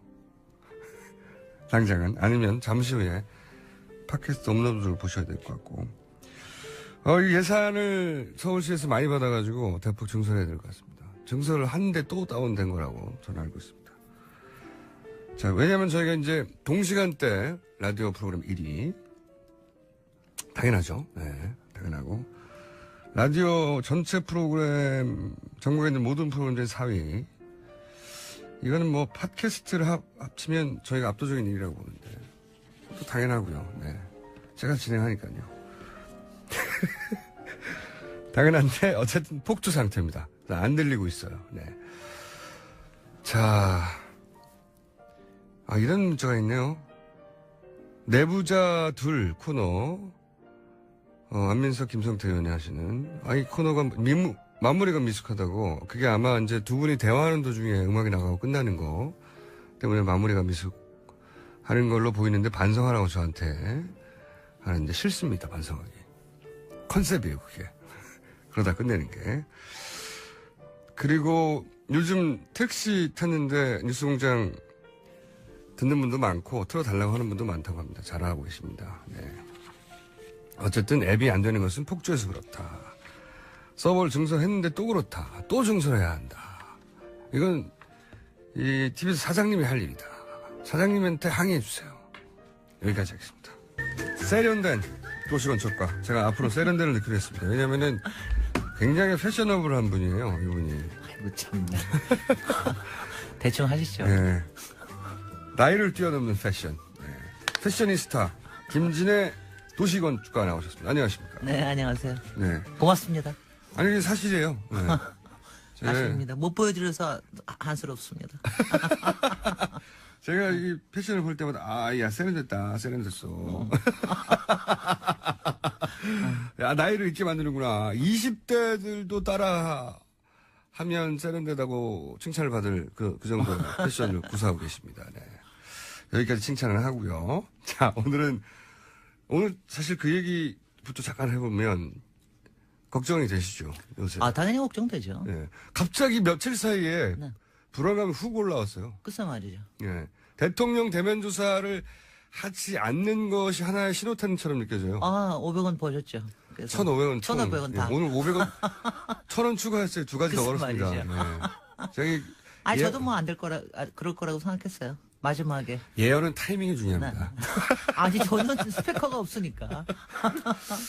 딱 적절한 타이밍에 글쎄. 예언을 해서 제가 1,500원을 벌게 생겼어요. 지금으로서는 한 90% 이상의 확률로 오늘 제가 못 들어서 그러는데 또 하나 특검위원장은 안 될 것이다. 아니요, 그거 그건 말고요. 안 했어. 두 가지 예언을 더 했습니다. 대통령 측에서 요구한 어떤 무리한 사항이 있는데, 네. 특검이 그걸 나중에 정말 대면조사 안 하면 공개버릴 수 있다. 네. 서로 이제 양측이 이제 감정이 격해졌으니까 그런 얘기가 나왔는데, 그 중에서 제가 만약에 공개된다면 공개된 사안 중에 질문지를 미리 달라라는 내용이 있었을 수 있다. 그게 등장한다는데 500원 걸었습니다. 왜냐하면 박근혜 대통령의 이 특징상 네. 뭘 물어볼지 모르는 특검 앞에 나갈 리가 없다. 근데 물론 말도 안 되는 요구지만 요구를 했을 거라 본다. 저는. 근데 질문을 뭐 한 1,000가지는 만들었다고 그러는데 그거 다 어떻게 외워? 많이 들이세요. 그러면 시간 제약을 뒀겠죠. 그 1,000가지를 줘도 시간 제약을 뒀겠죠. 네. 네, 틀림없이. 그래서 사전에 질문지를 달라는 요청이 있었을 거라는데 500원 또 걸었습니다. 제가. 예. 그다음에 또 하나 걸었던 게 삼성이 공정위 금융위 압수수색을 했어요. 네네. 예. 갑자기 그것도 굉장히 예, 갑작스럽게. 그게 왜 그렇게 했을까? 삼성 때문이라고 보고. 삼성이 해결하지 못한 게 이제 금산분리 때문에 삼성생명 문제를 해결하지 못하고 있었거든요. 근데 이제 그 편법으로 중간 금융지주회사라고 하는 걸 만들어서 이걸 해결해주는 방안을 이 삼성에서는 끊임없이 원했어요. 네. 근데 이 말도 어렵, 중간 금융지주 회사를 예외적으로 인정해 주자. 이거는 적용 대상이 삼성밖에 없어요. 오로지. 네. 이게 만약에 되면 무조건 삼성을 위해서 하는 겁니다. 네. 그러니까 대가성을 인정하려고 찾으려고 막 노력하고 있잖아요. 네. 근데 공정위 금융위를 압수수색했다는 건 요게 있나 확인해 보려고 했을 것이다. 그래서 앞으로 중간 금융 지수 회사라는 단어가 등장하는데 500원 걸었다. 제가. 그것도 다 벌겠는데. 좀 크게 거세요. 총 2,500원이 지금 확보되어 있는 거의. 네. 네. 나올지 안 나올지 모르지만. 네. 자, 불안한 상황에서 오늘 아이템을 잡으신 건 뭡니까? 오늘 글쎄 지금 출마 선언한 하도 많으니까 공간의 요새. 정치학 뭐 이걸 가지고 이제 대선 후보들하고 엮어서 얘기를 하려고 그랬는데 지금 다시 탄핵의 판결이 굉장히 다시 이슈가 돼가지고 예. 조금 그렇지만 뭐또 갑시다. 저는 뭐 다 간다고 저는 생각을 하고 있으니까. 그럼 일단 네. 오늘 준비한 아이템 먼저 해볼까요, 그러면? 네네. 그거를 그래서 그리고 최근에 좀 재밌는 사건들이 좀 많이 생겨서 그러니까 출마 선언이 선언을 이어지고 하는데 있는데 네. 어디서 하느냐를 보고 이제 공간을 생각하시는 거죠? 네, 근데 이걸 보시죠. 뭐냐면 일단 이게 재밌어요. 제가 그래서 이번에 또 다 리서치를 해봤죠. 한번 누가 어디서 했나. 근데 사실은 지금 여권에서 더 많이 출마 선언한 거 아세요? 맞습니다. 예. 새누리당에서 10명 정도 나온다고. 나온다는데 지금 출마 선언한 사람은 선호되는 네. 사람들이고. 앞으로 5명 더 그다음 한다는 바른 정당에서 두 명 네. 했고. 근데 그 사람들은 다 실내에서 다 국회 아니면 도청 아니면은 어디 무슨 출판 기념회에 가서 하고 다 네, 그랬어요. 근데 야권에서만 자꾸 밖에 나와서 해. 그리고 역사적으로도 그러네요. 야권에서만 되게 아마 유일하게 나왔던 사람, 밖에 나와서 한 사람이 박근혜 후보였을 겁니다. 박근혜 후보가 당시에 영등포 스퀘어에서 타임스퀘어. 했는데, 타임스퀘어에서 했는데, 좀 그것도 참 이상하게 그때 생각을 했는데, 왜 타임스퀘어였을까요? 그 사람은 난 그것도 굉장히 이상하다고 광장은 훨씬 생각을 넓은 했어요. 광장이 있잖아요. 그럼요. 그리고 영등포 스퀘어 같은 건 그건 완전 사적 공간인데, 사실은. 네. 그게 아마 본인 마음에 더 들어서 그랬나? 나 좀 조금 이상하게 생각을 아마 했어요. 이게 스퀘어라는 단어 때문에.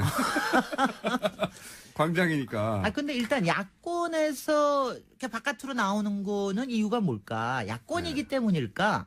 저는 꼭 그렇지만은 않다고 생각을 합니다. 그러니까 의미 부여를 그렇게 했어요. 오히려 이제 이 민주, 진보 이런 분들이 일단은 소통하길 좋아하고 시민들하고의 커뮤니케이션 한다는 거를 굉장히 중요하게 생각을 하고 그리고 밖에 나와도 두렵지가 않죠. 왜냐하면 어느 질문이 나와도 뭐 대답도 할 수 있고 이렇기 때문에 일단 밖에 나오는 걸 두려워하지 않는다. 이게 이제 좀 공개성이라고 하는 게 좀 굉장히 좀 크다고 생각을 하고. 그래도 그래서 보수 진영 분들은 아무래도 이제 절차와 형식 네. 이런 부분에 대해서 그 방점을 두는 분이라 밖에서 이거 어수선하고 근데 그런 걸 솔직히는 싫어하는 것 요번에 같기도 하고. 남경필하고 유승민 위원 두 분이 네.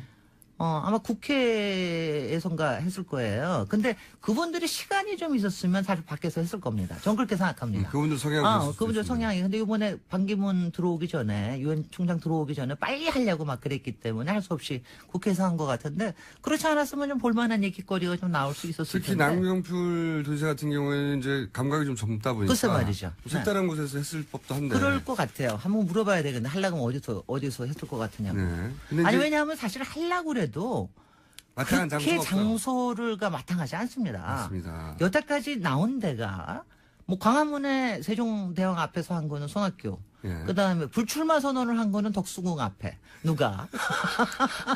그다음에 서대문 형무소 앞에 문재인 후보가 했었고. 지난 대선 때 했었고. 그래서 예. 또 그다음에 또 누가 했나. 거기는 이제 본인이 수감 생활을 거기서 했다고. 네네. 예. 그리고 그거 땅끝 마을에서 해남 땅끝 마을에서 또 김두관 후보가 했던 맞습니다. 적도 있습니다. 네. 하여튼 바깥을 잘 다녀요.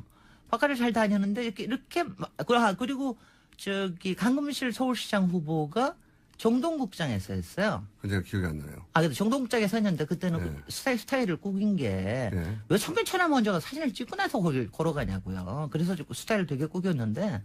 그래서 뭐 그렇게 많지는 않습니다. 스타일을 구겼다고 하죠. 표현 아니 꾸긴 거나 네. 스타일을 꾸깃꾸깃 되었다라고 할 수는 있습니다. 네네. 그래서 저기 했는데, 근데 이번에, 안희정 후보가, 제가 오늘 이제 얘기할 건 안희정 후보가 대학로에 가서 했어요. 대학로에 한 극장에 가서 했는데, 극장에 가서. 네. 대학로, 오랜 터줏대감 중에 한 분이시니까 어떻게 보셨어요? 그 거기 이제 선택을? 대학로라는 그 거리 명칭 때문에도 좀 젊게 느껴지고 네. 실제 젊은 층이 많이 돌아다니는 것이죠. 네. 예. 그리고 왜 했을까요? 극장이 많고. 극장이 많아서 일단은 인프라 때문에 했다는 얘기를 하더라고요. 실제로 왜냐하면 따지면, 요번에 예. 했던 게, 증문즉답이라는 거에서 한 4시간 동안 했거든요. 실시간으로 이제 질의응답을 받아야 되니까. 글쎄요. 그러면은 네트워크가 잘 잘 돼 돼 있는 극장을 찾았겠네요. 네네. 예. 그래서 그래서 거기서 됐을 가능성이 높네요. 그래도, 그러니까 대학로에서 한 게 처음이에요. 대학로에서 한 게 처음이고, 증문즉답이라는 한 것도 처음입니다. 그래서 저는 이번에 보면서, 그러니까 대학로라는 공간이요. 예. 그러니까 젊은데 또 낭만적인데 이렇게 얘기를 하지만 실제로 가면 그렇지만은 않아요. 그렇지만은 않고 저는 굉장히 퓨전스럽다고 생각을 합니다. 그 안에가 굉장히 굉장한 퓨전이 있고 그리고 그 안에가 지금은 이제 홍대 앞도 안 그러지만 굉장히 인디하고 예. 언더하고 굉장히 프리하고 이런 좀 속성이 있는 그러니까 적어도 그런 판타지가 있는 데가 대학로라는 생각을 하거든요. 연극, 문화예술이 모여있고 뭐 이런 느낌이 있죠. 글쎄요. 예. 실제로 모여 있고 그리고 소극장 운동이라든가 이런 것들이 예, 또 연극인들 많고요. 대학로에서 많이 일어났고요. 상당히 좀 크리에이티브하다. 뭐 이런 것들이 좀 그런 이미지가 있어요. 근데 하여튼 이 퓨전의 이미지가 굉장히 강한데 그거를 안희정 요새 안희정 후보가 하는 거 보면은 퓨전스러워요. 여러 가지가. 뭘 퓨전을 하셨을까? 증문즉답이라는 걸 가지고 나온 것도 좀 흥미로웠어요. 예. 그리고 뭐 나올 때 또 도깨비 얘기를 하기 그렇지만 도깨비 OST를 틀고서 나오고 예. 그리고 거기서 또 딱 또 포스터 하는 게 도깨비 패러디 한 걸 자기 부인하고 도깨비 도깨비가 패러디 한 걸 인기는- 갖다가 또 이런 거 한 거 보면은 그리고 지난밤에도 어떤 TV 프로에 나와서 버스커라는 걸 해가지고 얘기하고 그러는 예능 프로가 있는데 예능 센스가 상당히 있으시대 보니까 예능 성장판이 열렸다고 요새 표현하고 글쎄 말이에요. 그러니까 여러 군데에서 열린 모양이에요. 네. 그래서 그런 퓨전스러움 그런 걸 가지고서 대학로를 선택하신 건지 왜냐하면 저는 사실은 안희정 후보가 출마 선언을 하는 게 저는 세종시에서 할 거라는 생각을 많이 했거든요. 그동안 그런 얘기를 했고 그리고 본인의 정책 중에 하나가 문재인 후보가 청와대를 아니고 광화문으로 나오겠다라는 건 너무 약한 것이다. 오히려 세종시에다가 만들어야 된다. 이런 얘기를 하고 그래서 전략적으로 저런 판단도 있을 것 같아요. 네.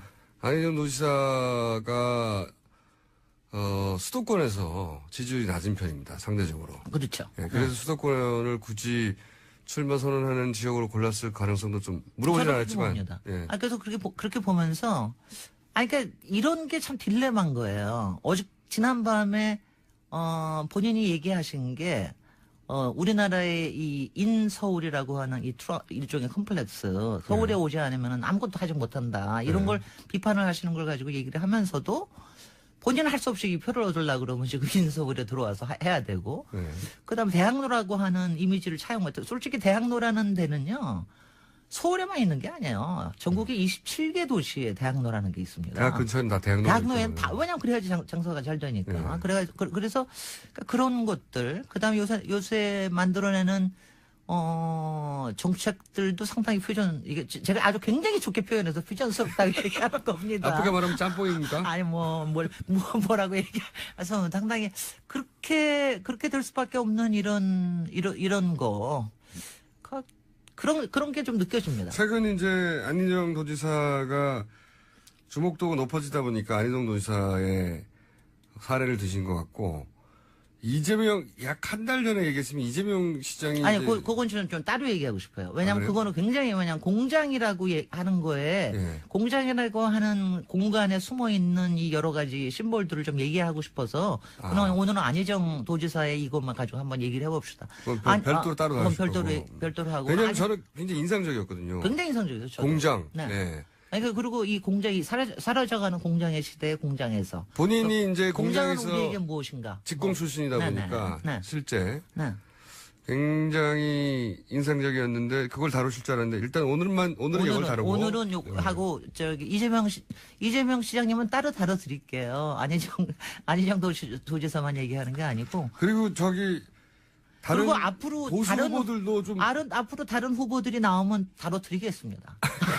아니 다른 보수 후보들도 아니 왜냐하면 저는 좀 바깥에서 왜냐하면 해줬으면 좋겠어요. 우리가 네. 이 공간의 이미지를 뭘로 생각을 하느냐고 그것을 자기하고 어떤 관계를 맺느냐 하는 걸 생각을 하는 게 네. 굉장히 중요한 우리 아이덴티티를 만들어가는 과정 중에 하나입니다. 이게 출마뿐만이 아니고 왜냐면 제가 그래서 가끔 그냥 김어준 총수께서는 당시에 대학로에 왜 가셨어요? 벙커 할 때? 그때는 저렴했고요. 저렴해서 가셨다. 그것도 물론 있어요. 저는 아니, 그러니까 저희가 원하는 정도의 규모로는 굉장히 너무 비싸가지고 네. 하여튼 복잡한 사정이 있었는데 대학로도 좋죠. 예. 네. 분위기 자체도 분위기가 좋다는 거는 대학로가 처음 지금의 분위기를 가졌던 그 주말에 왜 교통통제를 아예 해버리고 네. 해방공원처럼 만들었을 때 있잖아요. 네. 저는 그 이미지가 아직도 있어요. 대학로에 대해서. 아니, 그러니까 대학로라는 게 굉장히 재밌는 공간이에요. 아니, 저는 우리나라에서 지금 서울에 있는 대학로 같은 경우에 그래서 저는 이 자유공간이라는 느낌이 아직도 있어요. 네네. 자유공간. 그다음에 우리 이게 영어로 표현하면 그냥 오센틱한 데입니다. 네. 왜냐하면 누가 만들려고 그래서 원래 거기를 관해서 만든 거는 그냥 주거단지로 만들어놨거든요. 네. 근데 그거를 사람들이 자기네들 방식으로 바꿔서 만들어진 공간이에요. 창조적인 공간이에요. 그러니까 굉장히 오센틱이 뭔지는 아시죠? 네. 굉장히 아는 척하고 네. 굉장히 왜냐 그런 공간이 잘 없거든요. 네. 그다음에 그 안에서 제가 퓨전스럽다는 게 아까 얘기하는 여러 가지 문화적인 것뿐만이 아니고 그 안에 보수적인 거하고 전유적인 게 막 섞여 있어요.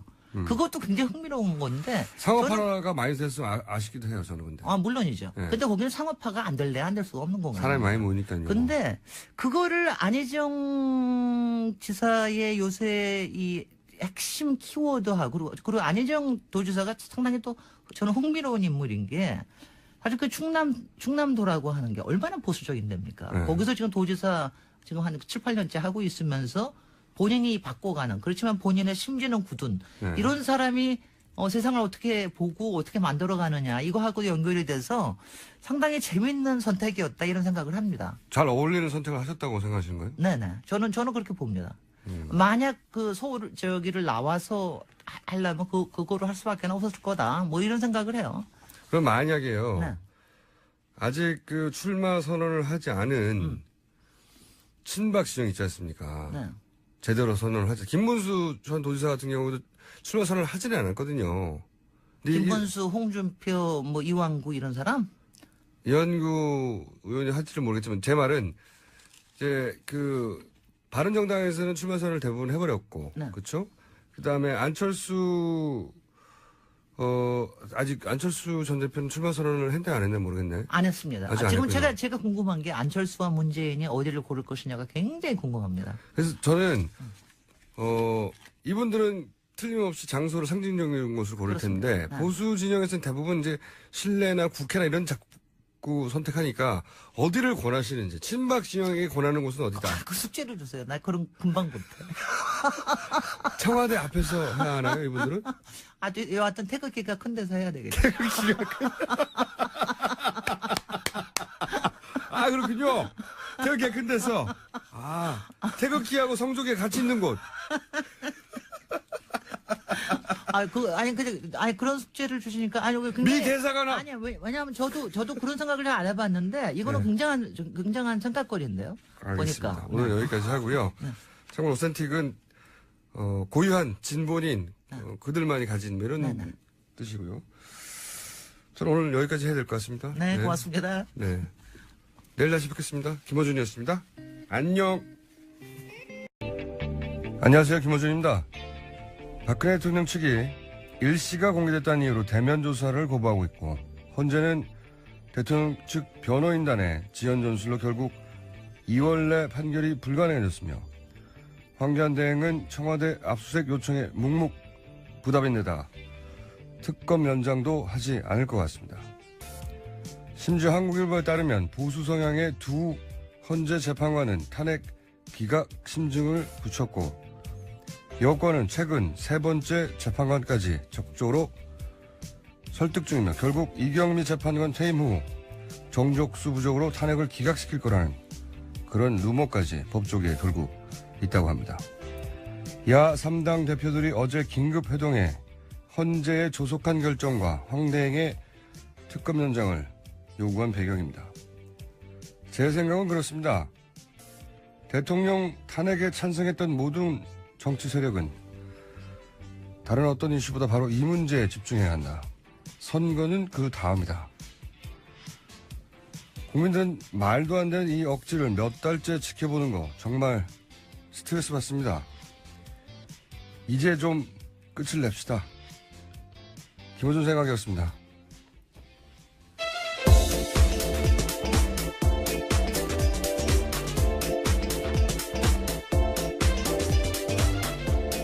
자, 시사인의 김은지입니다. 네, 제가 오프닝으로 한 이 루머, 네네. 이 루머는 사실 지지난주 정도부터 있었어요. 네. 네, 여의도 정치권을 중심으로 떠돌더라고요. 제라 씨도 돌았었고요. 예, 그죠? 예. 예. 점점 좀 구체적인 스토리 라인, 그리고 저도 들었었는데, 이게 인물명도 막 등장하죠. 네, 구체적인 재판관들 이름이 나옵니다. 예. 이 언론에 계신 분이나 이 찌라시를 받아보신 분이나, 여의도에서는 이 얘기가 한참 돌았어요. 예. 저도 들었는데. 원래 이제 이런 이야기는 이런 정도의 큰 사건이 있으면은 의뢰 등장하긴 해요. 이렇게 된다더라, 저렇게 된다더라. 그 업계, 법조계도 업계죠. 예, 전망 정도로 이해할 네. 수 있는 것들이었는데, 그 업계의 루머일 수 있고 그랬으면 저도 하는데, 근데 이제 걱정을 하는 것은 지금까지 그 박근혜 대통령 측 그 변호인단이 구사한 지연 전술, 저건 지연 전술이야 누구나 봐도 뻔한데 그냥 구사했잖아요.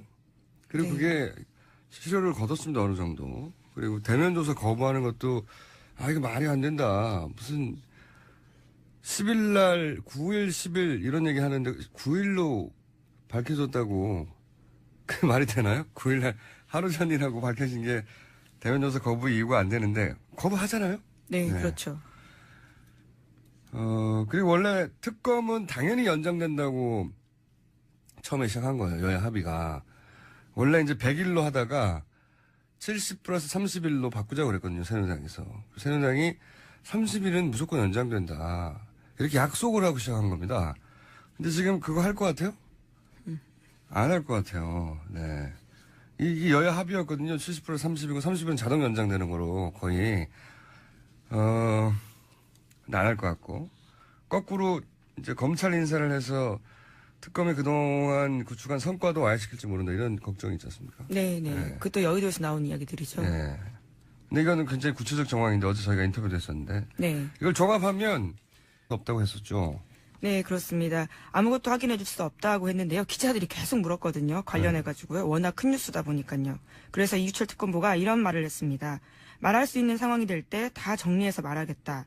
박 대통령 쪽의 부당성을 포함해서 말하겠다라는 식으로 이야기를 한 겁니다. 이건 대면 조사가 완전히 무산됐다고 판단될 때 얼마나 말이 안 되는 욕을 해야 하는지 그거를 말을 해버리겠다고 이제 이런 건 전문 용어로 열받았다고 하죠. 네, 뉴시스는 이에 대해서 이렇게 제목을 붙였습니다. 청와대 떼쓰기 전모 밝히겠다. 네. 예. 저는 어떤 도대체 부당한 욕을 했느냐 여러 가지가 있을 거 보는데 그 중에 반드시 이거는 포함되어 있을 거라고 저는 봅니다. 뭐냐면 사전 질문지를 달라. 저는 이게 포함되어 있을 거라고 봐요. 방송 녹화도 아닌데 사전 질문지를. 저는 여기에 과감하게 500원 추가로 겁니다. 예, 2,000원 되셨네요. 예. 2,000원으로 상승합니다. 왜냐면은 생각해보세요. 가장 자신이 편하게 될 수 있는 이제 비서관들, 수석 비서관. 그런 회의에서도 다 이거 들고 오잖아요. 네. 들고 와가지고 오로지 그것만 읽어요. 회의라는 건 뭡니까? 주고받는 거잖아요. 회의가 아니고 낭독을 한단 말이에요. 항상 카메라 대놓고 써온 걸 오로지 읽기만 하는데 가장 가까운 사람들하고 지금 반대편에 서서 자신의 죄가가 있는지 없는지를 따지려고 묻는 사람들에게 이 토시 하나까지도 가장 가까운 사람들과 읽었는데 가장 먼 사람들하고 얘기를 할 때 사전 질문지가 있지 않으면 응하지 않을 것이다, 저는. 물론 이제 검사한테 사전 질문지를 달라는 건 말이 안 되죠. 예, 그건 시험지 미리 보는 거죠. 조사가 아니죠. 조사가 예. 아닌데, 저는 평생 그래왔는데, 그리고 이제 최근에 법정에서 등장하는 얘기들도 예외는 없다고 그러잖아요. 거의 토시 하나가 그대로 읽는다고. 준비되지 않는 상황에서는 발언이 없다고 하는데, 방송에 나가지 않는 것도 그렇게 하는데 말이죠. 네. 저는 말도 안 되는 요구인데, 이런 거를 요구했을 거라고 보고 요구 안 했다면 박 대통령이 아니라고 봅니다. 네. 그러면 대면 조사로서 의미가 사실 없는 겁니다. 왜냐하면 그런 거는 이미 서면 조사로 할 수 있는 거거든요. 할 수 있지만, 예. 직접 만나서 조사하지 않았다는 것이 기본적으로 그 삼성 영장, 이재용 예, 영장 기각의 기각의 이유였죠. 중요한 이유잖아요. 예, 조사하지 않았다는 것이. 예. 저는 뭐 여러 가지 특검 입장에서는 부당하다고 생각될 요구가 있었을 것 같은데 이런 요구를 많이 했을 거라 봐요. 이 중에 하나만 걸려라 거부하는. 특검이 이거 안 받아들이면 우리 안 해. 계속 그랬을 거예요. 네. 그렇게 이제 응할 생각이 없으니까 응하지 않을 이유를 만들어야 하니까 부당한 요구를 계속 했겠지만, 이 질문지를 미리 달라는 이야기는 저는 박근혜 대통령이 그동안 해왔고 계속 밝혀지고 있고 지금까지의 박근혜 대통령의 특징을 보자면 반드시 있었을 것이다. 라고 500원을 걸고 추정하는 바입니다. 만약에 실제 사전 질문지 요구가 있었다. 사전 질문지라고 명칭을 붙였든 뭐든 어떤 질문을 정해서 달라. 미리. 예. 예. 그런 요구가 만약에 있었다면 그럼 저는 추가적으로 이 질문지에 답을 했는데 대묻지 못한다. 추가 질문을. 그것도 저는 있었을 거라고 봐요. 만약에 그게 있었다면. 왜냐하면 사전 질문지 의미가 사라지거든요. 이런 루머를 믿고 싶지 않은데 과연 이런 일이 전혀 없을까? 개연성은 없는가? 그런 의문이 들기 시작하는 거죠. 그러니까 이제 어제 야삼당이 모여서 이게 큰일 나겠다. 이런 생각을. 왜냐면 처음 이런 얘기가 등장했을 때는 흔히 등장하는 루머이지 뭐 그게 가능하겠어 그랬는데 점점 걱정을 하는 거죠. 만에 하나 3월 13일 이전에 헌재 결론이 나지 않는다. 그럼 이 루머는 루머에서 함재적 추론에 단계로 격상이 되는 거죠. 예. 3월 13일 넘어가면 정말 대한민국 정치 일정은 완전히 이제 오리무중이 되는 거죠. 오리무중. 생각만 해도 스트레스일 것 같습니다. 정치 일정뿐만이 아니라 이러한 모든 게, 국정 자체가 12월까지 멈춰 있을 수도 있는 가능성이 있어서요. 모든 게 이제 오리무중이 되는 거죠. 예. 난장판이 되겠죠. 야, 생각만 해도 스트레스를 받아요. 정말. 아하.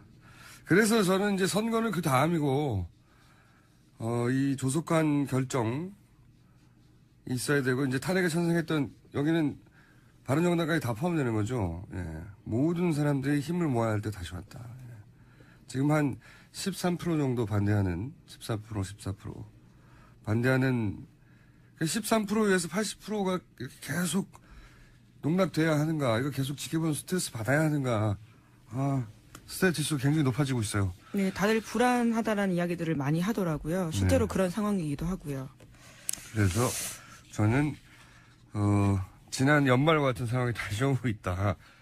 최근은 아마도 이제 점점 긴장이 고조되겠죠. 저는 그런 생각 하게 됩니다. 이런 뉴스들을 보게 되면. 자, 관련해서 제가 1,500원을 받게 될 가능성이 높아지는 뉴스 전해 주십시오. 네, 특검이 오늘 예정된 박 대통령의 대면 조사가 무산됐다고 공식 확인했습니다. 네. 박 대통령 쪽은요, 대면 조사가 9일로 못 박아 나간 보도를 유출이라고 이야기하면서요, 그 주체로 특검을 지목하면서 격앙된 반응을 보였습니다. 이 격앙된 반응은 보통은 이제 화가 났을 때 격앙되잖아요. 저는 이제 반가워서 격앙될 수도 있다고. 핑계가 나왔다 하고 너무 반가워 격앙됐을 수 있어요. 네. 반가웠겠죠. 이걸로 핑계만 나와라 하고 있는데, 네. 요 앞에 가로치고 반가워서 격앙된 반응으로 기사를 좀 고쳐서 입혔으면 좋겠어요. 관련 뉴스가 많이 나왔죠. 네. 네, 어제 JTBC 보도에 따르면요. 박 대통령 쪽이 그동안 비공개 조사를 강하게 요구해 왔다고 합니다. 네. 대면 조사 장소도 청와대 경례를 고집했었다라고 하는데요. 하지만 수사기관의 관례나 법률상으로 보면 대통령의 공개 조사에는 아무런 문제가 없다라는 게 어제 보도입니다. 그렇죠. 뭐 예, 특검법에 피의 사실을 제외하고는 다 알려주게 돼 있어요. 게다가 네, 언론 브리핑 할 수 있게 네. 아예 못 박아놨죠. 특검을 하는 이유가 특별히 이 검사들을 따로 구성해서 어떤 그 외압도 없이 조사하라고 하는 것이고 그것을 국민의 알 권리를 충족시키기 위해서 계속해서 언론 브리핑을 하게 돼 있거든요. 그게 그 박근혜 대통령 측에서는 사실 이 구의를 알려도 되는 거예요. 특검법상으로는. 근데 어쨌든 뭐 사실이 나오기만 하면 이게 이제 그 언론 플레이 한다고 그러는데 언론 플레이 하는 게 아니고 언론 플레이 맞죠. 언론 플레이를 하라고 되어 있습니다. 언론과 이런 플레이를 하라고 되어 있어요. 다 알려주라고. 근데 이제 뭔가 비밀이 많아요. 지금 청와대에서 요구하는 것은 보면. 그래서 청와대가 하도 말도 안 되는 이런 얘기를 하니까 이제 특검에서는 어제는 아무것도 확인해 줄 수가 질문을 하면 사전 질문을 해놓고 답을 했는데 또 물어봐요. 그러면 앞에 사전 질문을 정해놓은 의미가 없잖아요. 그러니까 또 묻지도 못한다. 이런 말도 안 되지만 저는 박근혜 대통령 측이라면 이런 요구를 했을 가능성이 있다. 네.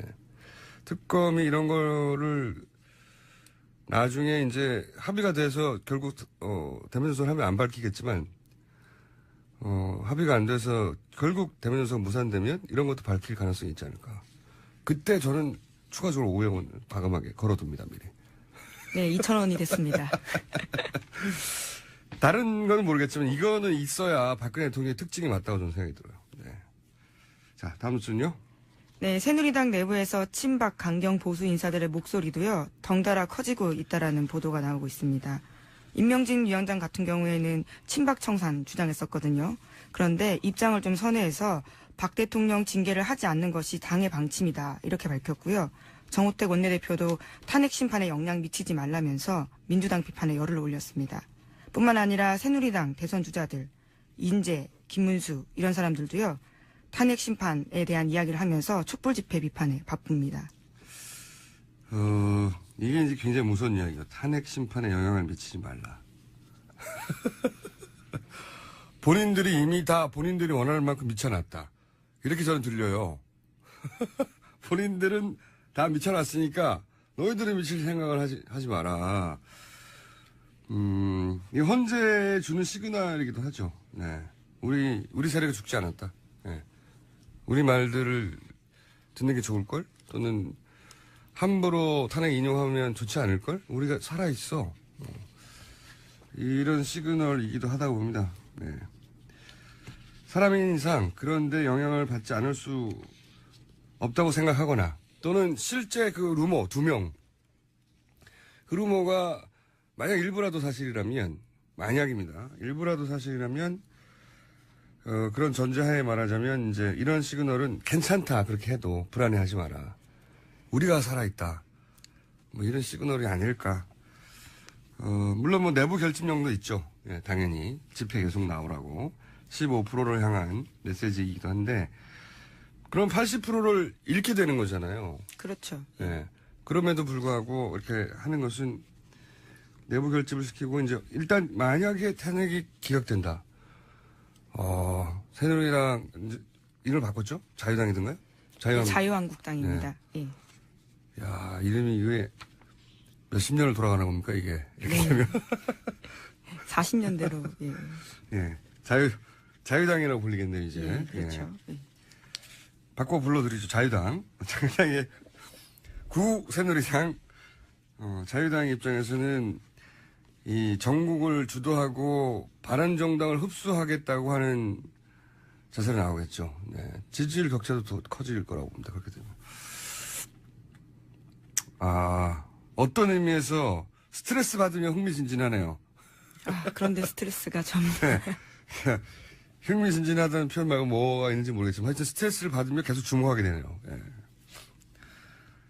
지난 11월, 12월 상황이 다시 오고 있는 것 같습니다.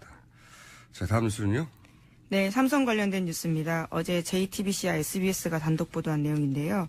삼성그룹이 삼성물산과 제일모직이 합병한 뒤 두 회사의 주식을 모두 가지고 있던 삼성 SDI의 지배력이 커졌는데 그래서 삼성 계열사들의 지분을 서로 돌려가며 보유하는 순환출자 구조도 강화가 됐습니다. 이에 따라서 공정위가 삼성 SDI가 보유하는 삼성물산 주식을 강제로 매각하도록 하는 심사에 착수했거든요. 그래서 2015년 10월 달에 공정위 내부적으로는 주식 1,000만 부를 처분하라 이렇게 결재를 했는데요. 그런데 2달 뒤에 이것이 절반으로 줄었습니다. 500만 주로 줄여서 발표를 했고요. 여기에는 청와대의 지시가 있었다라는 정황을 특검이 포착했다라는 보도입니다. 아, 굉장히 어려운 뉴스네요. 이게 한마디로 표현하면 뭐냐면, 이재용 부회장이 그룹을 지배할 수 있도록 도와주라는 거예요. 그렇죠. 예. 한마디로. 이게 이제, 공정위하고 금융위였던가요? 금융위를 예, 예. 압수수색을 지난주 금요일에 성동격서라고 했었죠. 예. 예. 청와대 압수수색만 다들 신경 쓰고 있는데 갑자기 공정위하고 금융위를 압수수색했잖아요. 그거 관련해서 나온 이제 보도인 것 같은데, 이 뉴스의 핵심은 뭐냐면, 이제 복잡하게 막 여러 숫자도 나오고 막 순환 출자 막 나오는데, 한마디로 말해서, 이재용 부회장이, 그룹을 확실히 지배할 수 있도록 공정위가 거꾸로 도와줬다는 거예요. 네, 그 배경에는 청와대가 있다라는 의혹이고요. 네. 공정위는 원래 순환 출자를 못하게 하도록 막아야 되는 것이거든요. 근데 순환 출자를 통한 지배력을 더 강화하도록 공정위가 막은 게 아니라 도와줬다는 겁니다. 근데 그거를 이 청와대 안종범 전 수석 종범실록에서 나왔다는 거죠. 이게. 네, 그렇게 청와대가 이재용 부회장 지배력 강화를 도와줬다는 건데 이 관련해서 저는 또 하나의 500원짜리 배팅할 거리가 또 나왔어요. 2,500원인가요? 네, 2,500원으로 상승하는데 계속 올라가네요. 이게 굉장히 주시 뉴스입니다. 이게 아직 언론 보도가 왜 안 나오는지 모르겠는데 공정위 금융위 압수수색을 했잖아요. 아무도 네네. 예상치 못하게. 공정위 금융이라는 게 이제 산업계 금융위가 잘 돌아가고 있나 이거 감시하는 데잖아요. 여기를 갑자기 덮쳤어요. 당연히 저는 삼성 재청구를 타겟으로 한다고 봅니다. 영장 재청구하기 위해서 이제 소위 이제 최순실 박근혜 게이트가 삼성을 어떻게 도와줬는가 이걸 찾으려고 했다고 보는데 그럼 뭘 잡으려 했냐? 저 이 대목에서 500원을 겁니다. 2,500원으로 상승하고 자신감 상승하고 있어요. 계속 1,500원 먹었고요. 제가 거의. 삼성은 한마디로 말하면은 아빠가 아들한테 세금 안 내고 회사 물려주려고 하다가 이 사단이 난 거라고 제가 말씀드렸잖아요. 네네. 세금 냈으면 이런 일이 안 벌었어요. 이게 복잡해 보이지만 간단해요. 아빠가 재산 물려주려고 하는데 세금 안 내고 싶은 겁니다. 그래서 이런 일이 벌어진 거거든요. 근데 이제 아직 다 끝난 일이 아니에요. 삼성 입장에서 아주 큰 장벽이 하나 남아있는데 그게 뭐냐면 금산분리입니다. 금산분리는 노무현 대통령 시절에 그렇게 무너뜨리려고 했던 삼성이 그리고 그러나 삼성이 대부분을 무너뜨렸는데 못 무너뜨리는 게 이거예요. 금산분리. 뭐냐면 그러니까 금융과 산업을 분리하라는 거거든요. 네. 한 지주회사 밑에 두지 말라. 왜냐하면 산업회사에서 공장 돌리다가 돈이 필요해요. 그러면 은행에서 빌리잖아요. 그런데 그 그룹 내에 은행이 있어요. 그럼 자기들 마음대로 뺐을 거 아닙니까? 근데 자기 돈이 아니잖아요. 그거는 고객의 돈이잖아요. 이게 말이 되는 법이란 말이죠. 이게 절대로 무너지면 안 돼요. 네, 공정한 시장 거래를 해친다. 그렇죠. 자기들이 자기 그룹 내에 은행이 있으면 은행에서 돈을 쑥 빼가지고 자기들 돈이 아닌데 공장을 돌린단 말이죠. 사금고처럼 쓸 수 네. 있고. 예.